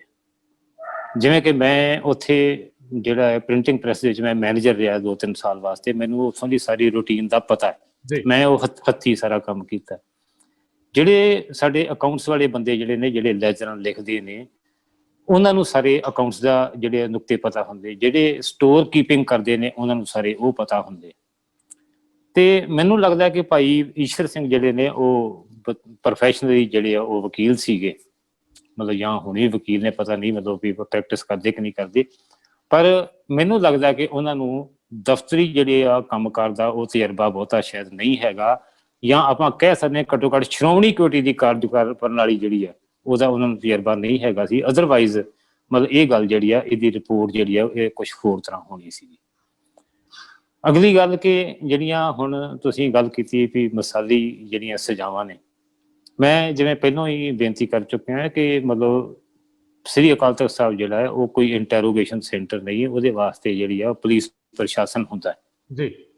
ਸ੍ਰੀ ਅਕਾਲ ਤਖਤ ਸਾਹਿਬ ਨੇ ਕਿਸੇ ਧਾਰਮਿਕ ਅਵਗਿਆ ਵਾਸਤੇ ਕੋਈ ਧਾਰਮਿਕ ਹੀ ਤਨਖਾਹ ਲਾ ਕੇ ਉਸ ਦੋਸ਼ੀ ਦੀ, ਉਸ ਅਪਰਾਧੀ ਦੀ ਆਤਮਾ ਦੀ ਜਿਹੜੀ ਆ ਉਹ ਪਵਿੱਤਰ ਕਰਨੀ ਹੁੰਦੀ ਹੈ, ਉਹਨੂੰ ਇਹ ਮਹਿਸੂਸ ਕਰਾਉਣਾ ਹੁੰਦਾ ਹੈ ਕਿ ਉਹਦੇ ਕੋਲੋਂ ਇਹ ਧਾਰਮਿਕ ਅਵਗਿਆ ਹੋਈ ਹੈ, ਇਹ ਗਾਂ ਨਾ ਹੋਵੇ ਜੀ, ਉਹਦੀ ਆਤਮਾ ਜਿਹੜੀ ਆ ਉਹ ਪਰਜ ਕਰਨੀ ਹੁੰਦੀ ਹੈ। ਮੈਂ ਸਮਝਦਾ ਹਾਂ ਕਿ ਜੋ ਸ੍ਰੀ ਅਕਾਲ ਤਖਤ ਸਾਹਿਬ ਦੇ ਵੱਲੋਂ ਹੁਣ ਤੱਕ ਜੋ ਤਨਖਾਹ ਲਾਈ ਗਈ, ਮਤਲਬ ਜੇ ਆਪਾਂ ਇਹ ਕਹੀਏ ਉਹ ਘੱਟ ਲਾਈ ਗਈ ਫਿਰ ਆਪਾਂ ਅਕਾਲ ਤਖਤ ਸਾਹਿਬ ਦੇ ਫੈਸਲੇ ਨੂੰ ਗਲਤ ਕਹਿ ਰਹੇ ਹੋਵਾਂਗੇ, ਆਪਾਂ ਨਹੀਂ ਕਹਿ ਸਕਦੇ। ਜੋ ਅਕਾਲ ਤਖਤ ਸਾਹਿਬ ਨੇ ਸਜ਼ਾ ਜਿਹੜੀ ਹੈ ਜਾਂ ਤਨਖਾਹ ਜਿਹੜੀ ਆ ਉਹ ਸਹੀ ਸਮਝੀ, ਉਹਨਾਂ ਨੇ ਲਾ ਦਿੱਤੀ, ਔਰ ਜਿਨ੍ਹਾਂ ਨੂੰ ਲੱਗੀ ਸੀ ਉਹਨਾਂ ਨੇ ਪੂਰੀ ਕਰ ਲਈ। ਹੁਣ ਹੋਰ ਸਜ਼ਾਵਾਂ ਜਿਹੜੀਆਂ, ਜੇ ਫਿਰ ਸਾਡੀ ਧਰਮ ਪ੍ਰਚਾਰ ਕਮੇਟੀ ਜਿਹੜੀ ਆ, ਸਾਡੇ ਉਹੀ ਪ੍ਰਧਾਨ ਸਾਹਿਬ ਅੰਤਰਿਕ ਕਮੇਟੀ ਦੇ ਮਤਲਬ ਜਿਹੜੇ ਆ ਹੈਡ ਨੇ, ਉਹੀ ਧਰਮ ਪ੍ਰਚਾਰ ਕਮੇਟੀ ਦੇ ਹੈਡ ਨੇ, ਉਹੀ ਸ਼੍ਰੋਮਣੀ ਕਮੇਟੀ ਦੇ ਹੈਡ ਨੇ, ਉਹੀ ਸਾਰੇ ਵਿਦਿਅਕ ਅਦਾਰਿਆਂ ਦੇ ਹੈਡ ਨੇ, ਉਹੀ ਸਾਰੇ ਟਰਸਟਾਂ ਦੇ ਹੈਡ ਨੇ, ਉਹਨਾਂ ਦੀ ਅਗਵਾਈ ਵਿੱਚ ਜਿਹੜੀ ਮੀਟਿੰਗ ਹੁੰਦੀ ਹੈ ਤੇ ਜਿਹਦੇ ਵਿੱਚ ਫਿਰ ਇਹੋ ਕੁਛ ਆਉਂਦਾ ਹੈ, ਤੇ ਮੇਰੀ ਗੱਲ ਸਮਝ ਤੋਂ ਬਾਹਰ ਹੈ ਕਿ ਇਹ ਜਿਹੜੀ ਹੈ ਗੱਲ ਕਿੱਧਰ ਨੂੰ ਜਾਏਗੀ। ਹੋ ਸਕਦਾ ਜਿਹੜੇ ਲੋਕ ਜਿਨ੍ਹਾਂ ਦੇ ਵਿੱਚ ਮੈਂ ਨਾਮ ਹੀ ਲੈ ਦੇਵਾਂ, ਕਵਲਜੀਤ ਜਾਂ ਬਾਕੀ ਜਿਹੜੇ ਬਿਲਕੁਲ ਸਿੱਧੇ ਡੀਲਿੰਗ ਹੈਂਡ ਸੀਗੇ, ਉਹਨਾਂ ਦੇ ਨਜ਼ਰੀਏ ਤੋਂ ਇਹ ਗੱਲ ਹੋਵੇ, ਤੇ ਜੇ ਉਹਨਾਂ ਦੇ ਨਜ਼ਰੀਏ ਤੋਂ ਵੀ ਹੋਵੇ ਤੇ ਇੱਕ ਬੰਨੇ ਕਮੇਟੀ ਫੈਸਲਾ ਲੈ ਚੁੱਕੀ ਆ ਕਿ ਪੁਲਿਸ ਕੇਸ ਨਹੀਂ ਦੇਣਾ, ਤੇ ਦੂਜੇ ਬੰਨੇ ਉਹਨਾਂ ਨੂੰ ਜਿਹੜਾ ਵਾ ਫਾਰਗ ਵੀ ਕਰਤਾ ਗਿਆ, ਫੰਡ ਵੀ ਰੋਕ ਲਏ ਗਏ। ਹੁਣ ਉਸ ਤੋਂ ਉਹਨਾਂ ਲੋਕਾਂ ਨੂੰ ਜੇ ਸਖਤ ਸਜ਼ਾਵਾਂ ਦੇਣੀਆਂ, ਹੁਣ ਜਿਵੇਂ ਰੂਪ ਸਿੰਘ ਨੇ, ਡਾਕਟਰ ਰੂਪ ਸਿੰਘ ਅਸਤੀਫਾ ਦੇ ਗਿਆ, ਉਸ ਤੋਂ ਬਾਅਦ ਉਹਨਾਂ ਨੂੰ ਵਿਭਾਗੀ ਕਾਰਵਾਈ ਲਈ ਵੀ ਕਿਹਾ। ਉਹਨਾਂ ਨੇ ਸ਼ਾਇਦ, ਮੈਨੂੰ ਜਿੱਥੋਂ ਤੱਕ ਪਤਾ ਲੱਗਿਆ, ਕਿ ਇਹ ਵੀ ਕਿਹਾ ਕਿ ਜਦੋਂ ਮੈਂ ਛੱਡ ਗਿਆ, ਹੁਣ ਮੇਰੇ ਤੇ ਵਿਭਾਗੀ ਨਿਯਮ ਲਾਗੂ ਹੀ ਨਹੀਂ ਹੁੰਦੇ ਜਦੋਂ ਮੇਰਾ ਅਸਤੀਫਾ ਪ੍ਰਵਾਨ ਹੋ ਗਿਆ। ਹੁਣ ਇਹ ਸਪਸ਼ਟ ਗੱਲ, ਬਿਲਕੁਲ ਠੀਕ ਕਿਹਾ ਤੁਸੀਂ ਰੰਧਾਵਾ ਸਾਹਿਬ, ਵੀ ਜਿਹੜਾ ਬੰਦਾ ਤੁਹਾਡਾ ਕਰਮਚਾਰੀ ਨਹੀਂ ਰਹਿ ਗਿਆ, ਮੁਲਾਜ਼ਮ ਹੀ ਨਹੀਂ ਰਹਿ ਗਿਆ ਜੀ, ਉਹਦੇ ਉੱਤੇ ਹੋਰ ਤੁਹਾਡੀ ਵਿਭਾਗੀ ਕਾਰਵਾਈ ਜਿਹੜੀ ਆ ਉਹ ਕੋਈ ਬਣਦੀ ਨਹੀਂ ਹੈਗੀ, ਕਰਨੀ ਨਹੀਂ ਬਣਦੀ ਹੈਗੀ ਜੀ। ਦੂਜਾ ਇਹ ਹੈ ਕਿ ਜਿਹੜੇ ਉਸ ਕਰਮਚਾਰੀ ਦੇ ਜਿਹੜਾ ਬੰਦਾ ਰਿਟਾਇਰ ਹੋ ਜਾਂਦਾ ਹੈ ਜਾਂ ਅਸਤੀਫਾ ਦੇ ਜਾਂਦਾ ਹੈ, ਜਿਹਦਾ ਅਸਤੀਫਾ ਪ੍ਰਵਾਨ ਹੋ ਜਾਂਦਾ ਹੈ, ਖਾਸ ਕਰਕੇ ਜਿਹੜਾ ਪ੍ਰਵਾਨ ਹੋ ਜਾਂਦਾ, ਉਹਦੇ ਜਿਹੜੇ ਬਕਾਏ ਹੁੰਦੇ ਨੇ, ਜਿਹੜੇ ਉਹਦੇ ਰਿਟਾਇਰਲ ਬੈਨੀਫਿਟਸ ਹੁੰਦੇ ਨੇ, ਉਹ ਉਹਦੇ ਪਿਛਲੇ ਜਿਹੜੇ ਸਮੇਂ ਦੀ ਕੀਤੀ ਜਿਹੜੀ ਸੇਵਾ ਹੈ ਉਹਦੇ ਹੁੰਦੇ ਨੇ। ਉਹ ਕੁਦਰਤੀ ਉਹਦਾ ਰਾਈਟ ਹੁੰਦਾ ਹੈ, ਉਹ ਰਾਈਟ ਹੁੰਦਾ ਹੈ। ਔਰ ਸਿਰਫ ਮੈਂ ਕਹਿੰਦਾ ਵੀ ਉਹਨੂੰ ਸਿਰਫ ਡਿਲੇ ਕੀਤਾ ਜਾ ਸਕਦਾ ਹੈ ਜਾਂ ਉਹਨੂੰ ਕੋਈ ਲਮਕਾਇਆ ਜਾ ਸਕਦਾ ਹੈ, ਹਾਲਾਂਕਿ ਰੋਕੇ ਨਹੀਂ ਜਾ ਸਕਦੇ। ਉਹ ਇਹਨਾਂ ਨੂੰ ਵੀ ਪਤਾ ਹੈ, ਰੋਕਣ ਵਾਲਿਆਂ ਨੂੰ ਵੀ ਪਤਾ ਵੀ ਉਹ ਦੇਣੇ ਪੈਣੇ ਨੇ, ਉਹਨੂੰ ਵੀ ਪਤਾ ਕਿ ਮੈਨੂੰ ਮਿਲਣੇ ਹੀ ਮਿਲਣੇ ਨੇ। ਸਿਰਫ ਇਹੀ ਹੈ ਕਿ ਚਲੋ ਹੋਰ ਜਿਹੜੀ ਹੈ ਤੇ 2-4 ਮਹੀਨੇ। ਲੇਕਿਨ ਜਿਹੜੇ ਲੋਕ ਜਿਹੜੇ ਵਿੱਤੀ ਬੇਨਿਯਮੀਆਂ ਦੇ ਦੋਸ਼ੀ ਨੇ, ਜਿਨ੍ਹਾਂ 'ਚ ਕਵਲਜੀਤ ਤੇ ਬਾਕੀ ਹੈ, ਉਹਨਾਂ ਦੇ ਫੰਡ ਰੋਕ ਕੇ ਸ਼੍ਰੋਮਣੀ ਕਮੇਟੀ ਨੇ ਇੱਕ ਬਿਹਤਰ ਫੈਸਲਾ ਲਿਆ। ਲੇਕਿਨ ਕੀ ਫਰਦਰ ਉਹ ਜਿਹੜੇ ਸਰੂਪ ਸੀ ਕਿੱਥੇ ਗਏ, ਕਿਵੇਂ ਗਏ, ਉਹਦੇ ਸੰਬੰਧੀ ਸਪਸ਼ਟਤਾ ਲਈ ਅਜੇ ਵੀ ਕੁਝ ਕਦਮ ਨਾ ਉਠਾਏ ਜਾਣੇ? ਤੁਹਾਨੂੰ ਨਹੀਂ ਲੱਗਦਾ ਕਿ ਦੇਰ ਹੋ ਰਹੀ ਹੈ? ਇੱਥੇ ਸੰਗਤ ਦੇ ਸਾਹਮਣੇ ਸਮੁੱਚਾ ਕੇਸ ਰੱਖ ਦੇਣਾ ਚਾਹੀਦਾ ਸੀ ਹੁਣ ਤੱਕ, ਜੋ ਵੀ ਸਥਿਤੀ ਸਾਹਮਣੇ ਆਈ। ਦੇਖੋ ਰੰਧਾਵਾ ਸਾਹਿਬ, ਮੈਂ ਤੁਹਾਨੂੰ ਅੱਗੇ ਵੀ ਬੇਨਤੀ ਕਰ ਰਿਹਾ ਸੀਗਾ ਵੀ ਜਿਹੜੀ ਪੜਤਾਲੀਆ ਕਮਿਸ਼ਨ ਦੀ ਰਿਪੋਰਟ ਹੈ, ਉਹਦੇ 'ਚ ਭਾਈ ਈਸ਼ਰ ਸਿੰਘ ਨੇ ਆਪ ਹੀ ਜਿਹੜਾ ਹੈ ਤੇ ਉਹ ਲਿਖ ਦਿੱਤਾ ਹੈ ਵੀ ਇਹ ਸਰੂਪ ਜਿਹੜੇ ਨੇ ਇਹ ਗੁਰਦੁਆਰਾ ਕਮੇਟੀਆਂ ਨੂੰ ਤੇ ਸੰਗਤਾਂ ਨੂੰ ਦਿੱਤੇ ਗਏ, ਪਰ ਇਹਨਾਂ ਦੀ ਸੰਗਤਾਂ ਵੱਲੋਂ ਲਈ ਗਈ ਭੇਟਾ ਗੁਰਦੁਆਰਾ ਫੰਡਾਂ ਵਿੱਚ ਜਮ੍ਹਾਂ ਨਹੀਂ ਕਰਵਾਈ ਗਈ ਜੀ। ਠੀਕ ਹੈ। ਹੁਣ ਜਦੋਂ ਕੋਈ ਸਰੂਪ ਜਿਹੜੇ ਆ, ਹੁਣ ਜਿਹੜੇ ਬਾਹਰ ਮੋਰਚਾ ਤੁਸੀਂ ਜਿਹੜਾ ਕਹਿ ਰਹੇ ਹੋ, ਜਿਹੜਾ ਐਜੀਟੇਸ਼ਨ ਹੋ ਰਹੀ, ਜਿਹੜਾ ਵਿਖਾਵਾ ਹੋ ਰਿਹਾ, ਉਹ ਇਹ ਹੋ ਰਿਹਾ ਜੀ, ਇਹ ਸ੍ਰੀ ਗੁਰੂ ਗ੍ਰੰਥ ਸਾਹਿਬ ਦੀ ਜਿਹੜੀ ਆ ਉਹ ਬੇਅਦਬੀ ਹੋ ਗਈ, ਬੇਹੁਰਮਤੀ ਹੋ ਗਈ, ਨਿਰਾਦਰ ਹੋ ਗਿਆ। ਉਹਨਾਂ ਨੂੰ ਇਹ ਤਾਂ ਹੀ ਲੱਗ ਰਿਹਾ ਹੈ ਕਿਉਂਕਿ ਆਪ SGPC ਨੇ ਕਹਿਤਾ ਜੀ ਇਹ ਸਰੂਪ ਗੁੰਮ ਹੋ ਗਏ, ਇਹ ਲਾਪਤਾ ਹੋ ਗਏ, ਸ਼ਬਦ ਵਰਤੇ ਗਏ। ਬਲਕਿ ਇਸ਼ਤਿਹਾਰ ਦੇ ਦਿੱਤਾ ਗਿਆ ਵੀ ਜੇ ਕਿਸੇ ਨੂੰ ਪਤਾ ਹੋਵੇ ਤੇ ਉਹ ਸਾਨੂੰ ਦੱਸੇ, ਉਹਦਾ ਨਾਂ ਵੀ ਗੁਪਤ ਰੱਖਿਆ ਜਾਏਗਾ। ਹੁਣ ਇਹ ਗਲਤੀਆਂ ਜਿਹੜੀਆਂ ਇਹ ਕਿਸ ਲੈਵਲ ਤੇ ਹੋਈਆਂ ਤੇ ਭੁਗਤਣੀਆਂ ਕਿਸ ਲੈਵਲ ਤੇ ਪੈ ਰਹੀਆਂ ਹੈ, ਮਤਲਬ ਇਹ ਚਿੰਤਾ ਦਾ ਵਿਸ਼ਾ ਜ਼ਰੂਰ ਹੈ। ਮੈਨੂੰ ਲੱਗਦਾ ਕਿ ਕੁਝ ਪ੍ਰਬੰਧਕੀ ਇਸ ਵੇਲੇ ਕੋਈ ਗੈਪ ਜਿਹੜੇ ਆ ਇਹ ਵੀ ਖਲਦੇ ਪਏ ਆ, ਜਿਹੜਾ ਜ਼ਿੰਮੇਵਾਰੀ ਨਾਲ ਕੋਈ ਕੰਮ ਕਰਨੇ ਉੱਥੇ ਥੋੜੀ ਜਿਹੀ ਕਮੀ ਨਜ਼ਰ ਆ ਰਹੀ ਹੈ। ਬੜੇ ਸਟ੍ਰਿਕਟ ਐਕਸ਼ਨ ਦੀ ਲੋੜ ਸੀ, ਬੜੀ ਤੇਜ਼ੀ ਨਾਲ ਕਾਰਵਾਈ ਕਰਕੇ ਸੰਗਤਾਂ ਚੋਂ ਭਰਮ ਭੁਲੇਖੇ ਦੂਰ ਕਰਨ ਦੀ ਲੋੜ ਸੀ। ਸ਼੍ਰੋਮਣੀ ਕਮੇਟੀ ਦੇ ਵਿੱਚ ਮਨਜੀਤ ਸਿੰਘ ਕਲਕੱਤੇ ਵਰਗੇ ਸਕੱਤਰ ਆ ਜਿਹੜੇ ਬੰਦੇ ਨੂੰ ਸਿਰ ਤੋਂ ਲੈ ਕੇ ਪੈਰਾਂ ਤੱਕ ਦੇਖਦੇ ਹੁੰਦੇ ਸੀ ਔਰ ਉਹਦੀ ਪਛਾਣ ਕਰਦੇ ਰਹੇ, ਔਰ ਵੱਡੇ ਲੋਕ ਇਹਦੇ ਨਾਲ ਜੁੜੇ ਰਹੇ। ਗੁਰਚਰਨ ਸਿੰਘ ਟੌੜਾ ਦਾ ਕਾਰਜਕਾਲ ਭਾਵੇਂ ਕਈ ਵਿਵਾਦ ਵੀ ਰਹੇ ਆ, ਲੇਕਿਨ ਉਹ ਨਿਰਵਿਵਾਦ ਵੀ ਰਹੇ ਆ, ਵੱਡੇ ਆਗੂ ਵੀ ਰਹੇ ਆ, ਤੇ ਸ਼੍ਰੋਮਣੀ ਕਮੇਟੀ ਵੀ ਵੱਡੀ ਹੋਈ। ਸੋ ਇਹ ਕੁਝ ਇੱਕ ਇਸ ਵੇਲੇ ਜ਼ਰੂਰਤ ਹੈ ਕਿ ਇਹ ਫੈਸਲੇ ਸੁਹਿਰਦਤਾ ਨਾਲ ਲਏ ਜਾਣ। ਦੇਖੋ ਕੁਝ ਗੱਲਾਂ ਹੈਗੀਆਂ, ਜਿਵੇਂ ਕਿ ਇਹ ਜਿਹੜੇ 267 ਕਹਿ ਲਈਏ ਜਾਂ 328 ਕਹਿ ਲਈਏ, ਇਹ ਜਿਹੜੇ ਪਾਵਨ ਸਰੂਪ ਨੇ, ਇਹਦਾ ਸਾਰਾ ਇਹ ਜਿਹੜਾ ਲੇਖਾ ਜੋਖਾ ਹੈ ਉਹ ਅਗਸਤ 18 ਤੋਂ ਪਹਿਲਾਂ ਦਾ ਹੈ ਜੀ। ਔਰ ਜੇ ਉਹਦੇ ਵਾਸਤੇ ਉਸ ਤੋਂ ਬਾਅਦ ਜਿਹੜੇ ਮੁੱਖ ਸਕੱਤਰ ਬਣਨ ਵਾਲੇ ਨੇ ਉਹ ਦੋਸ਼ੀ ਨੇ, ਤੇ ਜਿਹੜਾ ਬੰਦਾ ਉੱਥੇ 18 ਸਾਲ ਤੋਂ ਸੇਵਾ ਕਰ ਰਿਹਾ ਸੀਗਾ, ਕਵਲਜੀਤ ਸਿੰਘ ਉੱਥੇ ਸੀਗਾ ਜੀ, ਔਰ ਉਹਦੇ ਬਾਰੇ ਪਤਾ ਵੀ ਸੀਗਾ ਕਿ ਇਹਨੇ ਇਸ ਮਹੀਨੇ ਦੀ ਇਸ ਤਰੀਕ ਨੂੰ ਰਿਟਾਇਰ ਹੋ ਜਾਣਾ। ਤੇ ਫਿਰ ਦਫ਼ਤਰੀ ਅਧਿਕਾਰੀਆਂ ਨੂੰ ਚਾਹੀਦਾ ਸੀਗਾ ਕਿ ਉਹ 1-2 ਮਹੀਨੇ ਪਹਿਲਾਂ ਪ੍ਰੋਸੈਸ ਸ਼ੁਰੂ ਕਰ ਦੇ, ਉਹਦੀ ਰਿਟਾਇਰਮੈਂਟ ਤੋਂ ਪਹਿਲਾਂ ਉਹਨੂੰ ਫੈਸਲਾ ਸੁਣਾਉਂਦੇ, ਉਹਦੇ ਕੋਲੋਂ ਰਿਕਵਰੀ ਕਰਦੇ, ਉਹਦੇ ਕੋਲੋਂ ਸਾਰਾ ਉਹਦਾ ਜਿਹੜੇ ਪਾਵਨ ਸਰੂਪ ਨੇ ਉਹਨਾਂ ਦੇ ਵੇਅਰ ਅਬਾਊਟਸ ਪੁੱਛਦੇ ਜੀ, ਜਾਂ ਉਹਨੂੰ ਸਮਾਂ ਰਹਿੰਦਿਆਂ ਉਹਨੂੰ ਸਸਪੈਂਡ ਕੀਤਾ ਹੁੰਦਾ, ਉਹਨੂੰ ਸਜ਼ਾ ਦਿੱਤੀ ਹੁੰਦੀ। ਪਰ ਉਦੋਂ ਉਸ ਦਿਨ ਉਹਨੇ ਰਿਟਾਇਰ ਹੋਣਾ ਸੀਗਾ ਤੇ ਉਸ ਦਿਨ ਉਹਨੂੰ ਜਿਹੜਾ ਹੈ ਤੇ ਰਿਟਾਇਰਮੈਂਟ ਦੀ ਬਜਾਏ ਉਹਨੂੰ ਸਸਪੈਂਸ਼ਨ ਆਰਡਰ ਫੜਾਏ ਜੀ। ਔਰ ਮੈਨੂੰ ਲੱਗਦਾ ਹੈ ਕਿ ਉਸ ਤੋਂ ਪਹਿਲਾਂ ਉਹਨੇ ਇਹ ਗੱਲ ਕਹਿ ਦਿੱਤੀ ਸੀ ਕਿ ਮਤਲਬ ਜਿਹੜੇ ਪਾਉਣ ਸਰੂਪਾਂ ਦਾ ਜਿਹੜਾ ਕੋਈ ਬਾਤ ਘਾਟ ਹੈਗੀ ਆ, ਜਿਹੜੇ ਤੁਸੀਂ ਕਿਸੇ ਨੂੰ ਦਵਾਏ ਨੇ, ਉਹ ਮੈਨੂੰ ਹਿਸਾਬ ਕਿਤਾਬ ਦੱਸੋ, ਮਤਲਬ ਮੈਂ ਆਪਣਾ ਪੂਰਾ ਕਰਕੇ ਦੇਣਾ ਹੈ। ਮੈਂ ਉਹੋ ਜਿਹੀ ਗੱਲ ਜਿਹੜੀ ਉਹਨੇ ਕਹੀ ਵੀ ਹੈ ਜੀ, ਤਾਂ ਹੀ ਉਹਨੇ ਮੁੜ ਕੇ ਕਿਹਾ ਕਿ ਜਿਹੜੇ ਕੋਲ ਮੇਰੇ ਕੋਲੋਂ ਕੁਝ ਰਿਕਾਰਡ ਜਿਹੜਾ ਉਹ ਲੈ ਲਿਆ ਗਿਆ। ਇਹੋ ਜਿਹੀਆਂ ਜਿਹੜੀਆਂ ਪ੍ਰਬੰਧਕੀ ਘਾਟਾਂ ਨੇ ਉਹ ਜ਼ਰੂਰ ਖਲਦੀਆਂ ਨੇ, ਅੱਜ ਮਹਿਸੂਸ ਹੁੰਦੀਆਂ ਨੇ ਵੈਸੇ ਵੀ ਇਹ ਪ੍ਰਬੰਧਕੀ ਘਾਟਾਂ ਹੈਗੀਆਂ ਨੇ। ਪਰ ਜਿਹੜੇ ਬੰਦੇ ਉੱਥੇ 30 40 ਸਾਲ ਸਰਵਿਸ ਕਰਕੇ ਉੱਥੇ ਬੈਠੇ ਨੇ ਜਾਂ 40 ਸਾਲ ਸਰਵਿਸ ਕਰਕੇ ਰਿਟਾਇਰ ਹੋ ਗਏ ਨੇ, ਉਹ ਇਹ ਗੱਲਾਂ ਮਹਿਸੂਸ ਕਰਦੇ ਨੇ ਕਿ ਇਹ ਜਿਹੜਾ ਹੈਗਾ ਇਹ ਕੇਸ, ਇਹਨੂੰ ਉਸ ਤਰੀਕੇ ਨਾਲ ਹੈਂਡਲ ਨਹੀਂ ਕੀਤਾ ਗਿਆ ਜਿਸ ਤਰੀਕੇ ਨਾਲ ਇਹਨੂੰ ਹੈਂਡਲ ਕਰਨਾ ਬਣਦਾ ਸੀ। ਔਰ ਇਹ ਜਿਹੜਾ ਐਡਾ ਵੱਡਾ ਮਸਲਾ ਬਣਿਆ, ਇਸ ਮਸਲੇ ਬਣਨ ਤੋਂ ਇਹ ਜਿਹੜਾ ਹੈ ਇਹ ਬਚਾਅ ਹੋ ਸਕਦਾ ਸੀ। ਬਚਾਅ ਇਨ ਦਾ ਸੈਂਸ ਇਹ ਨਹੀਂ ਕਿ ਇਹਦੇ ਉੱਤੇ ਮਿੱਟੀ ਪਾਈ ਜਾ ਸਕਦੀ ਸੀ, ਇਹਦੀ ਪ੍ਰੋਪਰ ਜੇ ਜਾਂਚ ਹੁੰਦੀ ਤੇ ਇਹ ਮਸਲਾ ਹੈ ਹੀ ਨਹੀਂ ਸੀ ਜਿਹੜਾ ਅੱਜ ਬਣ ਗਿਆ। ਬਿਲਕੁਲ, ਜਿਹੜਾ ਲੋਕ ਭਾਵਨਾਵਾਂ ਦਾ ਮਸਲਾ ਬਣ ਗਿਆ, ਇਹ ਮਸਲਾ ਪ੍ਰਬੰਧਕੀ ਸੀ ਔਰ ਆਰਥਿਕ ਅਪਰਾਧ ਦਾ ਸੀ। ਦੂਜਾ ਇੱਕ ਸਭ ਤੋਂ ਵੱਡੀ ਗੱਲ ਜਿਹੜੀ ਜਾਂਦੇ ਜਾਂਦੇ ਬਸ ਆਪਾਂ 1 ਮਿੰਟ ਚ ਨਿਪਟਾਵਾਂਗੇ ਕਿ ਇਹਦਾ ਮਤਲਬ ਕਿ ਧਰਮ ਪ੍ਰਚਾਰ ਕਮੇਟੀ ਵੱਲੋਂ ਜਿਹੜਾ ਲੇਟੈਸਟ ਮਤਾ ਕੀਤਾ ਗਿਆ, ਪਾਇਆ ਗਿਆ, ਲਿਆਂਦਾ ਗਿਆ, ਇਹ ਮਤੇ ਨੂੰ ਕਿਧਰੇ ਕੋਈ ਡਾਇਰੈਕਸ਼ਨ ਆਪਾਂ ਦੇਖ ਸਕਦੇ ਹਾਂ, ਕੁਝ ਹੋਰ ਦਿਸ਼ਾ ਨੂੰ ਜਾਣ ਲਈ ਇਹਨੂੰ ਇੱਕ ਮਤਲਬ ਆਧਾਰ ਬਣਾ ਲਿਆ ਗਿਆ। ਇਹ ਕੋਈ ਨਾ ਕੋਈ ਮਨ ਚ ਭਾਵਨਾ ਤਾਂ ਰਹੀ ਹੋਊਗੀ ਇਹੋ ਜਿਹਾ ਮਤਾ ਲਿਆਉਣ ਲਈ ਜਿਹੜਾ ਅਗਲੇ ਦਿਨ ਚ ਸਾਹਮਣੇ ਆ ਸਕਦਾ, ਜਾਂ ਤੁਹਾਡੇ ਨਜ਼ਰੀਏ ਤੋਂ ਇਹਦੇ ਅਰਥ ਕੀ ਲੈਣੇ ਹੋ, ਡੂੰਘੇ ਅਰਥ, ਸਿਆਸੀ ਅਰਥ? ਦੇਖੋ, ਇੱਕ ਤਾਂ ਇਹ ਹੈ ਕਿ ਸ੍ਰੀ ਅਕਾਲ ਤਖਤ ਸਾਹਿਬ ਨੂੰ ਦੁਬਾਰਾ ਫਿਰ ਜਿਹੜਾ ਉਹਦੇ ਚ ਉਹਦੀ ਸ਼ਮੂਲੀਅਤ ਮਤਲਬ ਜਿਹੜੀ ਕਰਵਾ ਲਈ ਗਈ ਕਿ ਜਿਹੜੇ ਬਾਹਰ ਐਜੀਟੇਸ਼ਨ ਹੋ ਰਹੇ ਨੇ, ਮਤਲਬ ਉਹ ਬਹੁਤ ਮੰਦਭਾਗੇ ਨੇ। ਗੁਰੂ ਘਰ ਦੇ ਜਿਸ ਤਰ੍ਹਾਂ ਨਹੀਂ ਹੋਣਾ ਚਾਹੀਦਾ। ਅੱਗੋਂ ਗੁਰਪੁਰਬ ਆਉਣ ਵਾਲੇ ਨੇ, ਉਧਰੋਂ ਸ਼੍ਰੋਮਣੀ ਕਮੇਟੀ ਦਾ 100 ਸਾਲਾ ਆਉਣ ਵਾਲਾ ਹੈ, ਫਿਰ ਨਨਕਾਣਾ ਸਾਹਿਬ ਦਾ 100 ਜਿਹੜਾ ਹੈ ਤੇ ਉਹ ਜਿਹੜਾ ਸ਼ਤਾਬਦੀ ਆਉਣੀ ਹੈ, ਔਰ ਇਤਿਹਾਸਿਕ ਦਿਨ ਤਿਹਾੜੇ ਆ ਰਹੇ ਨੇ। ਇਹ ਸਹੀ ਗੱਲ ਹੈ ਕਿ ਸ੍ਰੀ ਹਰਿਮੰਦਰ ਸਾਹਿਬ ਕੰਪਲੈਕਸ ਜਿੱਥੇ 24 ਘੰਟੇ ਰੱਬ ਦਾ ਨਾਮ ਜਿਹੜਾ ਹੈ ਉਹ ਗੂੰਜਦਾ ਹੈ, ਉੱਥੇ ਕੀਰਤਨ ਹੁੰਦਾ ਹੈ, ਉੱਥੇ ਸਿਫਤ ਸਲਾਹ ਹੁੰਦੀ ਹੈ, ਉੱਥੇ ਇਸ ਤਰ੍ਹਾਂ ਦੀ ਕੋਈ ਐਜੀਟੇਸ਼ਨ ਜਿਹੜੀ ਆ ਉਹ ਚੰਗੀ ਗੱਲ ਨਹੀਂ ਹੈ। ਮਤਲਬ ਜਿਹੜੀ ਆ ਉਹ ਮਤਲਬ ਹਰ ਸਿੱਖ ਦੇ ਮਨ ਨੂੰ ਜਿਹੜੀ ਆ ਉਹ ਪੀੜਾ ਪਹੁੰਚਾਉਂਦੀ ਹੈ, ਹਰ ਸ਼ਰਧਾਲੂ ਦੇ ਮਨ ਨੂੰ ਪੀੜਾ ਪਹੁੰਚਾਉਂਦੀ ਹੈ। ਤੇ ਔਰ ਇਹਦੇ ਵਿੱਚ ਦੁਬਾਰਾ ਸ੍ਰੀ ਅਕਾਲ ਤਖਤ ਸਾਹਿਬ ਨੂੰ ਜਿਹੜਾ ਹੈ ਤੇ ਉਹ ਸੱਦਾ ਦੇ ਕੇ ਆਵਾਜ਼ ਮਾਰ ਕੇ ਕੋਈ ਉਹਦਾ ਹੱਲ ਲੱਭਣਾ ਹੋਵੇ, ਜਾਂ ਕੋਈ ਹੋਰ 2-4 ਇਹੋ ਜਿਹੇ ਜਿਹੜੇ ਐਮਪਲਾਈ ਨੇ ਉਹ ਖਟਕਦੇ ਹੋਣ, ਜਿਨ੍ਹਾਂ ਨੂੰ ਜਿਹੜੀਆਂ ਹੋਰ ਕੋਈ ਮਿਸਾਲੀ ਜਿਹੜੀਆਂ ਸਜ਼ਾਵਾਂ ਦੇ ਕੇ ਤੇ ਉਹ ਸਾਰਾ ਠੀਕਰਾ ਉਹਨਾਂ ਦੇ ਸਿਰ ਭਰਨਾ ਹੋਵੇ। ਕੋਈ ਇਹੋ ਜਿਹੀਆਂ ਗੱਲਾਂ ਹੋ ਸਕਦੀਆਂ, ਰੰਧਾਵਾ ਸਾਹਿਬ, ਹੋ ਸਕਦੀਆਂ, ਮੈਂ ਕਹਿ ਰਿਹਾ, ਜ਼ਰੂਰੀ ਨਹੀਂ ਹੋਣ। ਸਕੱਤਰ ਸਾਹਿਬ, ਤੇਜ਼ੀ ਨਾਲ ਗੱਲ ਕਰਦੇ ਆ ਹੁਣ ਤੁਰੰਤ ਮੁੱਦੇ ਤੇ। ਇਹ ਮਤਾ ਪੈਣ ਤੋਂ ਪਹਿਲਾਂ ਸ਼੍ਰੋਮਣੀ ਕਮੇਟੀ ਦੇ ਪ੍ਰਧਾਨ ਤੇ ਅਕਾਲੀ ਦਲ ਦੇ ਪ੍ਰਧਾਨ ਦੋਨੇ ਅਕਾਲ ਤਖਤ ਦੇ ਜਥੇਦਾਰ ਨੂੰ ਮਿਲਦੇ ਆ। ਉਸ ਤੋਂ ਪਹਿਲਾਂ ਅਕਾਲ ਤਖਤ ਦੇ ਜਥੇਦਾਰ ਉਹ ਲੋਕ ਜਿਹੜੇ ਧਰਨੇ ਤੇ ਬੈਠੇ ਆ ਉਹਨਾਂ ਨੂੰ ਮਿਲਦੇ ਆ, ਭਾਵੇਂ ਉਹ ਨਤੀਜਾ ਕੋਈ ਨਹੀਂ ਨਿਕਲਦਾ ਉਹਦਾ, ਨਾ ਉਹ ਮੰਨਦੇ ਆ, ਜਥੇਦਾਰ ਆਪਣੇ ਵੱਲੋਂ ਕੋਸ਼ਿਸ਼ ਕਰਦੇ ਆ। ਉਸ ਤੋਂ ਬਾਅਦ ਇਸ ਮਤੇ ਦਾ ਆਉਣਾ ਤੇ ਫਿਰ ਇਹਦਾ ਮਤਲਬ ਕਿ ਤਰੀਕੇ ਨਾਲ ਅਕਾਲ ਤਖਤ ਦੀ ਸ਼ਮੂਲੀਅਤ ਇਹ ਸਾਰੇ ਘਟਨਾਕ੍ਰਮ ਚ ਕਰਨੀ, ਇਹਦੇ ਫਾਇਦੇ ਕਿ ਨੁਕਸਾਨ ਪੰਥਕ ਮਰਿਆਦਾਵਾਂ ਦੇ ਪਰੰਪਰਾਵਾਂ ਤੇ? ਦੇਖੋ ਰੰਧਾਵਾ ਸਾਹਿਬ, ਦੋਨੋਂ ਹੀ ਗੱਲਾਂ ਨੇ। ਇੱਕ ਤਾਂ ਇਹ ਕਿ ਸਾਡੇ ਕੋਲ ਸ੍ਰੀ ਅਕਾਲ ਤਖਤ ਸਾਹਿਬ ਤੋਂ ਮਤਲਬ ਉੱਚੀ ਸੁੱਚੀ ਕੋਈ ਹੋਰ ਸੰਸਥਾ ਵੀ ਨਹੀਂ ਹੈ ਜਿਹਨੂੰ ਅਸੀਂ ਜਾ ਕੇ ਤੇ ਆਪਣਾ ਦੁੱਖੜਾ ਜਿਹੜਾ ਕੋਈ ਵੀ ਸੁਣਾ ਸਕੀਏ ਕਿ ਸਾਡਾ ਇਹ ਹੱਲ ਕਰੋ ਜੀ।